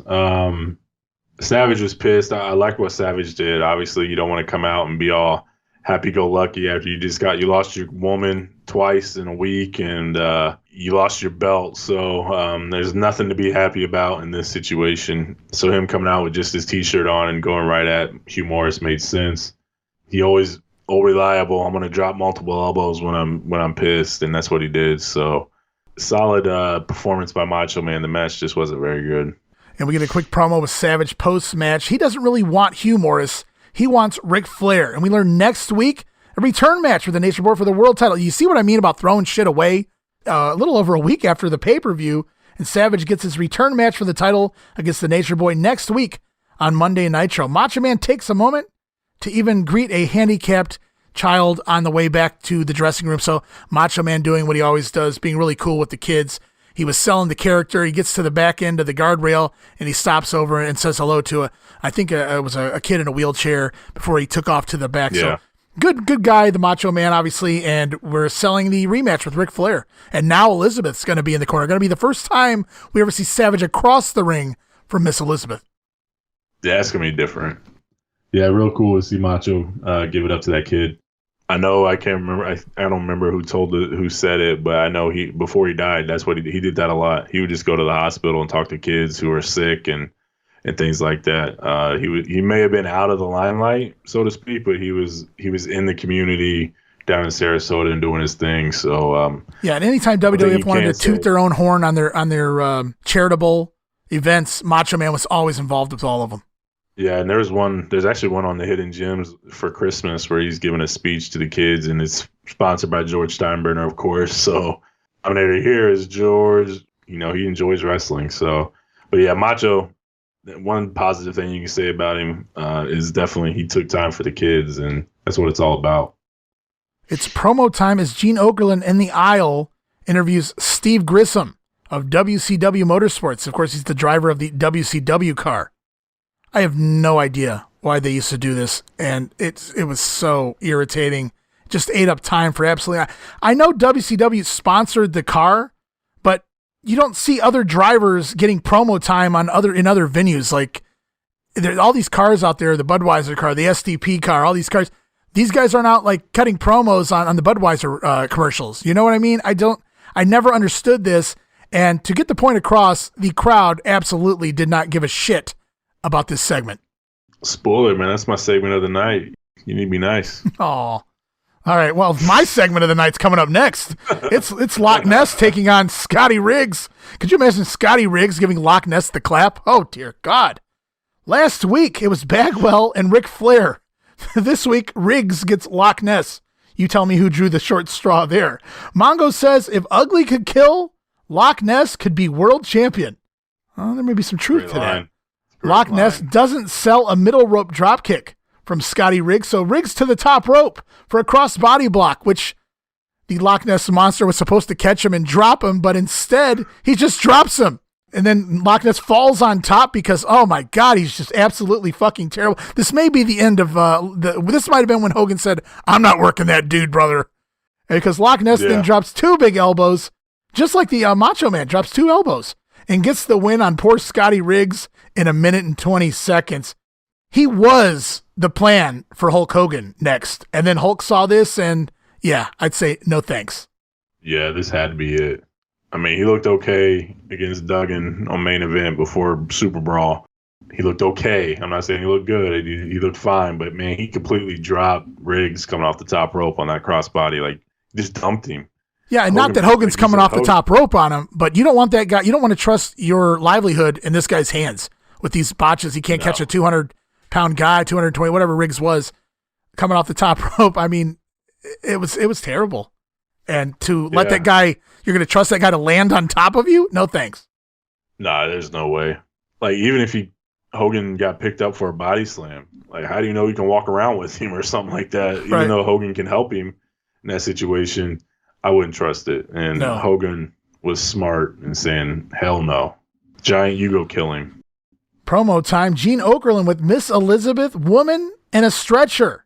Elizabeth says, oh man, and did you check out Liz here? I'm going to pull up my here for Miss Elizabeth because she's out there in that shiny leather vinyl looking dress there, looking hot.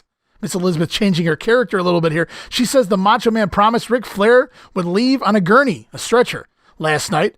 It took Liz and woman all night, but they kept the word. And then Ric Flair pops up in a suit and sunglasses underneath the sheet on the stretcher. They're basically implying they put Flair in the hospital and it took all night. If you know what I mean. I don't think it really got over with the fans, but I got what Liz was trying to say. Ric Flair sits up from underneath. He's the 13 times champion now. Flair can't wait for the rematch next week with the Macho Man as he grabs the girls in his arms and struts on the aisleway. And we get a Miss Elizabeth's first true heel promo, even though it's a bit of a shoot. She says for 7 years she had to walk behind Randy Savage, sit in his corner, never open her mouth. She said she's happy she took half the money, she took half the property, and last night she finished taking it all by aiding Ric Flair in regaining the world title. And at this point, Liz seems to forget her lines as she goes blank. Ric Flair starts to cover for her, then she remembers them. Liz says she knows the belt means more than anything to the Macho Man. Randy likes to live on the edge. Liz says he's over the edge. Ric Flair laughs, sounded like a shoot laugh, as that's a bit of a shoot promo by Elizabeth here. Yeah, it kind of reminds me of the woman promo when she first turned heel and had her first shot at it. At least it was recorded. This is live, so it's a little bit different. but it's believable. We can all go back and watch Savage and how he treated her and things like that. So we know what she's saying is true. We know how divorces end up. And we all know Savage is living on the edge. So she was definitely speaking the truth here. I thought she did okay. If she just didn't forget in the middle, it would have been a lot better. But obviously, that's just nitpicking. She's not used to this. She has never done it very well. She's never been allowed to cut a promo. Yeah, so even in WWF, she's so timid and scared to even talk, even when it's her turn to talk. I know she played that character well. So, like, here's your first chance. There's no restrictions. There's no nothing. You say whatever the hell you want. And she probably wanted to say a lot more, and that's probably what the problem was. She probably wanted to say a lot more that could really damage Savage personally in a shoot, but I don't think she had it in her to do that. So she kind of had to pick and choose what she was going to say. Yeah, I think they're amicable here. Obviously, Randy played a part in bringing her in here, so I don't think there's like hard feelings necessarily either between the two. I mean, they're working together, obviously, as well, moving forward. It's just that I also feel somebody wrote this for her to a degree. I mean, she's forgetting lines, so I think she was fed the entire thing. Whether she had work, input on it or not, I don't know. Yeah, I mean, she went from doing sound bites in the WWF to actually having to cut a promo here, so she tried. We move on. U.S. champion Konnan taking on dangerous Devon Storm. It's Devon Storm's debut with the WCW. Early on, Devon Storm with the baseball slide, then grabs a chair and opens it up, sits it in the ring as he bounces off the ropes, jumps off the chair with a somersault plancha onto the floor on Konnan, and then a running dropkick off the apron as well. It's clear very early in this match, Devon Storm copying the suicidal tendencies of Sabu here. As Storm places Konnan seated in a chair on the floor, Devon then positions the ringside steps as he runs up the steps and tries for a flying Rana, but Konnan counters and turns it into a powerbomb on the floor. Back in the ring, Konnan tries a little lucha libre action with a lucha arm drag, head scissors, and a somersault Rana. He then nails Devon Storm with a wheelbarrow suplex and some groundwork from both guys as they begin trading leg work on both sides as they transition, slow things down so they can pick it back up again for the finish. Devon Storm tries an Arabian powerbomb to the outside of the floor, but Konnan holds onto the ropes and rolls it into a Rana on the outside. Very slow motion, so it didn't get the pop. It could have gotten shitty on Konnan's part there for not taking the move properly.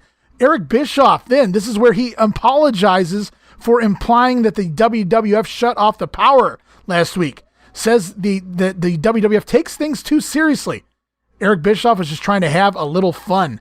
As we go to the finish of the match, Devon Storm tries a Hurricane Rana from the top rope, but Konnan turns it into another power bomb and straight into a jackknife pin to get the win in 5 minutes and 19 seconds. They did a lot in 5 minutes and 19 seconds. I was very impressed with Devon Storm's debut. Unfortunately, we really don't see him again until he returns during that crowbar era. Yeah, he Sabu wannabe. This is their replacement for Sabu. A lot of the same sort of offense. Yeah, there's a spot where he got powerbombed on the floor, and thankfully Konnan was as strong as he was because he was about to drop him on his head or neck or something, but Konnan was able to power him up and drop him in a way that was protective of him. Good thing, like I know you mentioned Konnan doing shitty on that Hurricane Rana type deal. But at least I think a lot of that had to do with his strength and things. It just doesn't look as good when a big guy does it. It's kind of like a 7-foot center dunking in basketball. It's not as pretty as a 6'4" guy doing it. So sure. Just Konnan is just too big to be doing some of that stuff to me anyway. But yeah, this is a solid match. It was okay. They did a shit ton. They forced everything. It's kind of like the Jerry Lynn matches that we seen early on in Nitro where they're like, okay, guys, you got 5 minutes. They're like, F it, I'm not telling a story. Let's just go out and do spots. And that's kind of what they did here. So yeah, I feel like they told Devon Storm to go out there and get yourself over. I thought he did a really good job here. I don't think he looked bad whatsoever. He worked every spot he could into those 5 minutes, and he doesn't seem to get the job. He'll pop up in ECW before too long. Gets his ass kicked by Sabu, huh? Gets his ass kicked by Taz in his debut. Even worse, arguably. Yeah, yeah. Absolutely. We finished the show. The main event this week is Hulk Hogan rocking that eye patch over that bad eye, taking on Arn Anderson, who's accompanied to the ring by Woman. This is where they showed George Steinbrenner in the crowd. Of course, he's probably not in the crowd for the duration of the show, but now that the Hulkster's out there, Steinbrenner's sitting there front and center ready to watch on as Hulk Hogan just dominates Arn Anderson, and given the upcoming finish, wasn't really shocked here that Hulk just obliterated Arn for most of the matchup. Hogan winds up losing the eye patch early on and continues to take out Arn Anderson. Arn finally goes for the eye as Flair and Liz come ringside. So now Hogan has to contest with Arn in the ring while Liz, Woman, and Ric Flair all on the floor. Arn Anderson nails the big spine buster, and he gets the cover 1, 2, but Hulk Hogan kicks out and it's the Hulk up, leading to the big boot, but rather than do the leg drop, Hulk begins to strut around the ring and piss Ric Flair off on the floor. And like I said, instead of the leg drop, Hulk locks Arn in the figure 4 leg lock, which pisses Flair off even more. He runs in the ring, but gets inside cradled by the Hulkster while continuing the figure 4 on Arn Anderson. I wrote, how is this not a disqualification? I don't care if Hogan has Flair locked up in a cradle. Flair has interfered. He is in the ring. But the match goes on as Woman throws powder into Hogan's good eye, and then Liz hands off her boot to Arn Anderson, who nails Hogan with the boot and makes the cover. Arn Anderson pins Hulk Hogan, and Hulk Hogan gets pinned twice in 3 weeks on TV. Anderson gets the win here in 9 minutes and 14 seconds. Yeah, this match was solid. The problem that I have is the finish. Like you said, where's the DQ? I mean, guys just running in and out. It's a never-ending story of run-ins, and cheap finishes, and non-decisive garbage. Like it drives me nuts because at some point somebody has to get a clean win and establish themselves, and nobody's getting that. The match was fine. I did put down here the notes, like Arn Anderson seems like the only guy in the WCW that's not afraid to lay in some shots to Hogan. Right. Make him look believable, and it makes it not so cartoony. It just makes it look more authentic and real. Like he nails him in the back with a forearm. That really sounds stiff that you're not hearing from anyone else that is in the ring with Hogan. You can hear the chops and stuff like that. Obviously, he's cool with taking those, but as far as punches and forearms and knees and those sort of things, Arn's laying him in, and he seems to be the only guy doing it. So if that's what it takes, then that's fine with me. I can see this match again. But so the Hogan, finish just drives me nuts. Right. So Hogan, yeah, I did too. I didn't understand. I mean, that's what they wanted to do. I don't really know that it was necessary to even do it, other than Hogan had to get himself. I took on both guys at the same time before I did the job. Of course, Hogan plays dead for the shot from the boot with Arn Anderson, but shortly thereafter, Hogan pops right up and clears the ring of both Arn and Flair.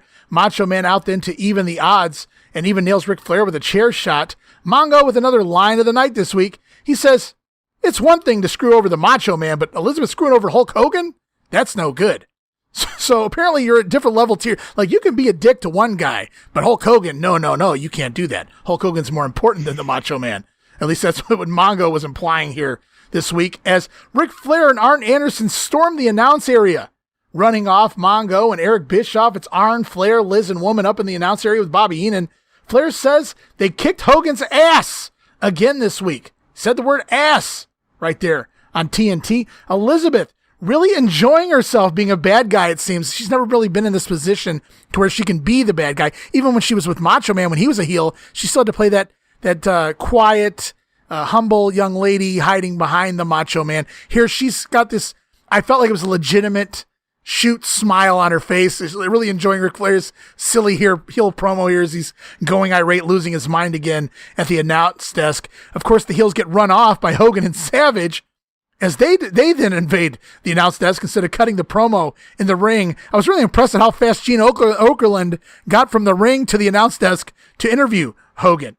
And Heenan now runs off too as the baby faces take over the announce area. We learn next week, we already heard, it's Savage taking on Flair in a rematch for the WCW title. And now Hogan wants a rematch with Arn Anderson as well. And they say the word Helter Skelter 3 or 4 times to close out the show.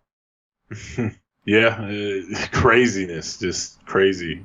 At first, it's real cool seeing everybody like run to the announce table and run off the announcers, and usually those places are off limits, but it's getting overdone. I feel like right. It seems like every other week they're ending this way. So again, it's just like something that worked the first time, that's cool, and now it's like let's overdo it and let's just keep doing it, and it never stops being done. To be honest with you. But from the first time somebody showed up at the announce desk, which it was, I don't remember who it was, the first person to do it, I said, well, that's the end of that. Sting?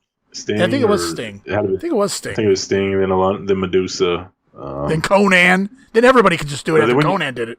When you have Craig Pittman up there begging Mongo and Heenan, that's right. His manager, like at the announce table, it's like, who gives a shit anymore? That's right. So yeah, fun ending. It was all right. Segment of the night, listening to Miss Elizabeth cut her first heel promo. Was it watching Loch Ness? Perhaps Arn Anderson pinning the Hulkster?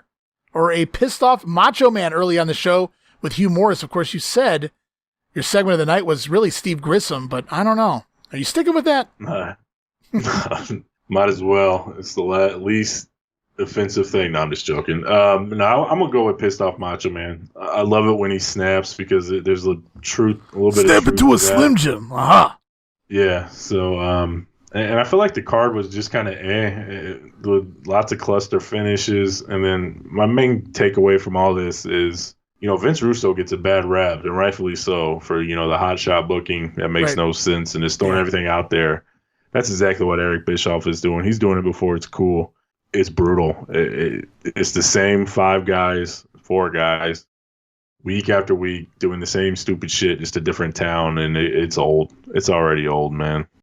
Yeah, my segment of the night was actually Arn Anderson pinning Hulk Hogan. I just enjoyed that so very much. I don't remember watching the one live where Flair pinned Hogan. I was probably watching Raw that night first, but obviously Raw wasn't on this week, and I remember this vividly. I said, oh my God, Arn Anderson pinned Hulk Hogan. I popped for Arn Anderson there. And like you pointed out, Arn wasn't afraid to lay it in, so while it's a Hogan match, so it's never really good, it was okay. And I didn't think anything on here was very, really good wrestling-wise. So my hat's off to Arn Anderson being able to pin Hulk Hogan, at least for this week here. And, of course, I pointed out WWF Raw is gone to the dogs with the Westminster Dog Show. So the ratings are in for WCW Monday Nitro.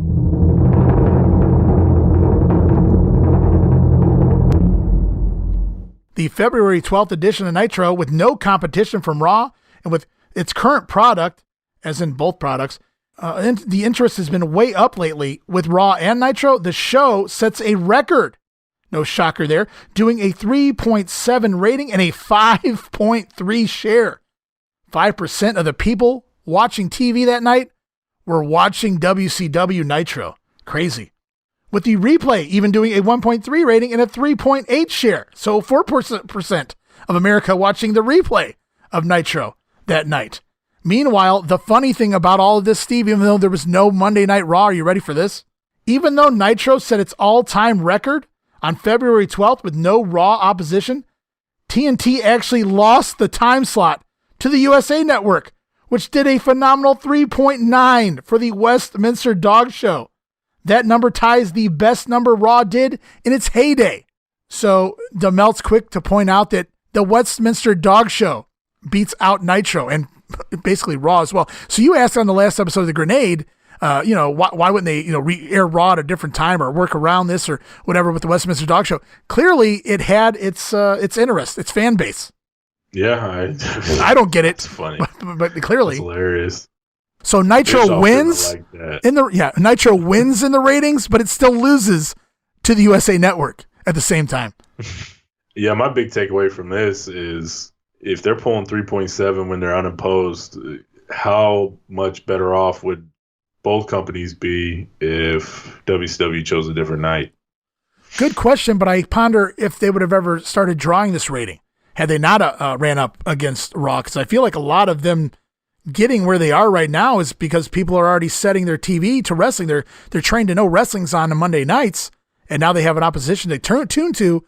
I don't know if Nitro started on a Wednesday, if it ever picks up to where it got. It's definitely possible. I can see that angle. But I think if they're running the same stuff and that they've been doing, that's getting these ratings, and they have it on a Tuesday or Wednesday and promoted the shit out of it initially till you get the fan base, I think it could have worked. And to be honest with you, I'd go as far as to say that there's a real chance that they could still be up and running, my guess, if they was able to establish themselves on their own day and own time, instead of going head to head. Well, I think the booking essentially led to their downfall eventually as well. Or played a huge part in it anyway. Well, I agree with that, but I think if you're when you're going head to head with somebody, Right. and you're pulling in a 1.5 or a 2, and WWF's pulling in 4s and 5s, that's one thing. But when you're on your own show and you're pulling in a 3.5 because you don't have to worry about what Raw's doing, is it really that bad? Yeah, it's a question we may never have the answer to, but it's a good point, certainly. And yeah, I mean, another 2 Raw's weeks. as good as it is, nobody's going to turn it over. Right, especially with Nitro as bad as it was, nobody's going to turn it over. So it worked both ways. Yeah, so this was. It's like I'd be more inclined to watch some WCW 2000 if it was on like Wednesday and I didn't have to flip between Raw and Nitro. Who knows? Yeah, it's some good points there. Yeah, it's thing to ponder. Yeah, it is interesting to ponder. It's very curious. I don't know. Maybe one day we'll see something like that happen and we'll have our answer. But for right now, we're stuck here in 1996 world on Monday Warfare programming, and we want to thank you guys for listening once again. We'll be back again with more February 1996, Steve, and we'll be building up to the In Your House February pay-per-view with Bret Hart taking on Diesel inside the steel cage. That should be fun. That'll be up and running on our Patreon account before too soon. That again is patreon.com/WrestleCopia. Steve, thanks for knocking out another one with me here as we talked all about 2 weeks of Nitro, 1 week of Raw, and a whole lot of Brian Pillman, and of course the battles within. Yeah, it's been fun. I think we already seen the build up to In Your House. Since they missed this week, I think the pay-per-view is this coming Sunday, the 18th. It's the 18th because the Raw 19th opens up with In Your House. Ooh, good call. Yeah, well, we'll be talking about the fallout from the In Your House pay-per-view then, I suppose, when we return here. Yes, we will. So everybody's looking forward to it. Yeah, so thanks again, Steve. Really appreciate you being here doing another 2 weeks of the Monday Warfare show. My pleasure, man. Thanks for having me. Absolutely. And thank you guys for continuing to tune in. I know we missed a week recently. There was a lot of stuff going on in both of our worlds that we really just couldn't control.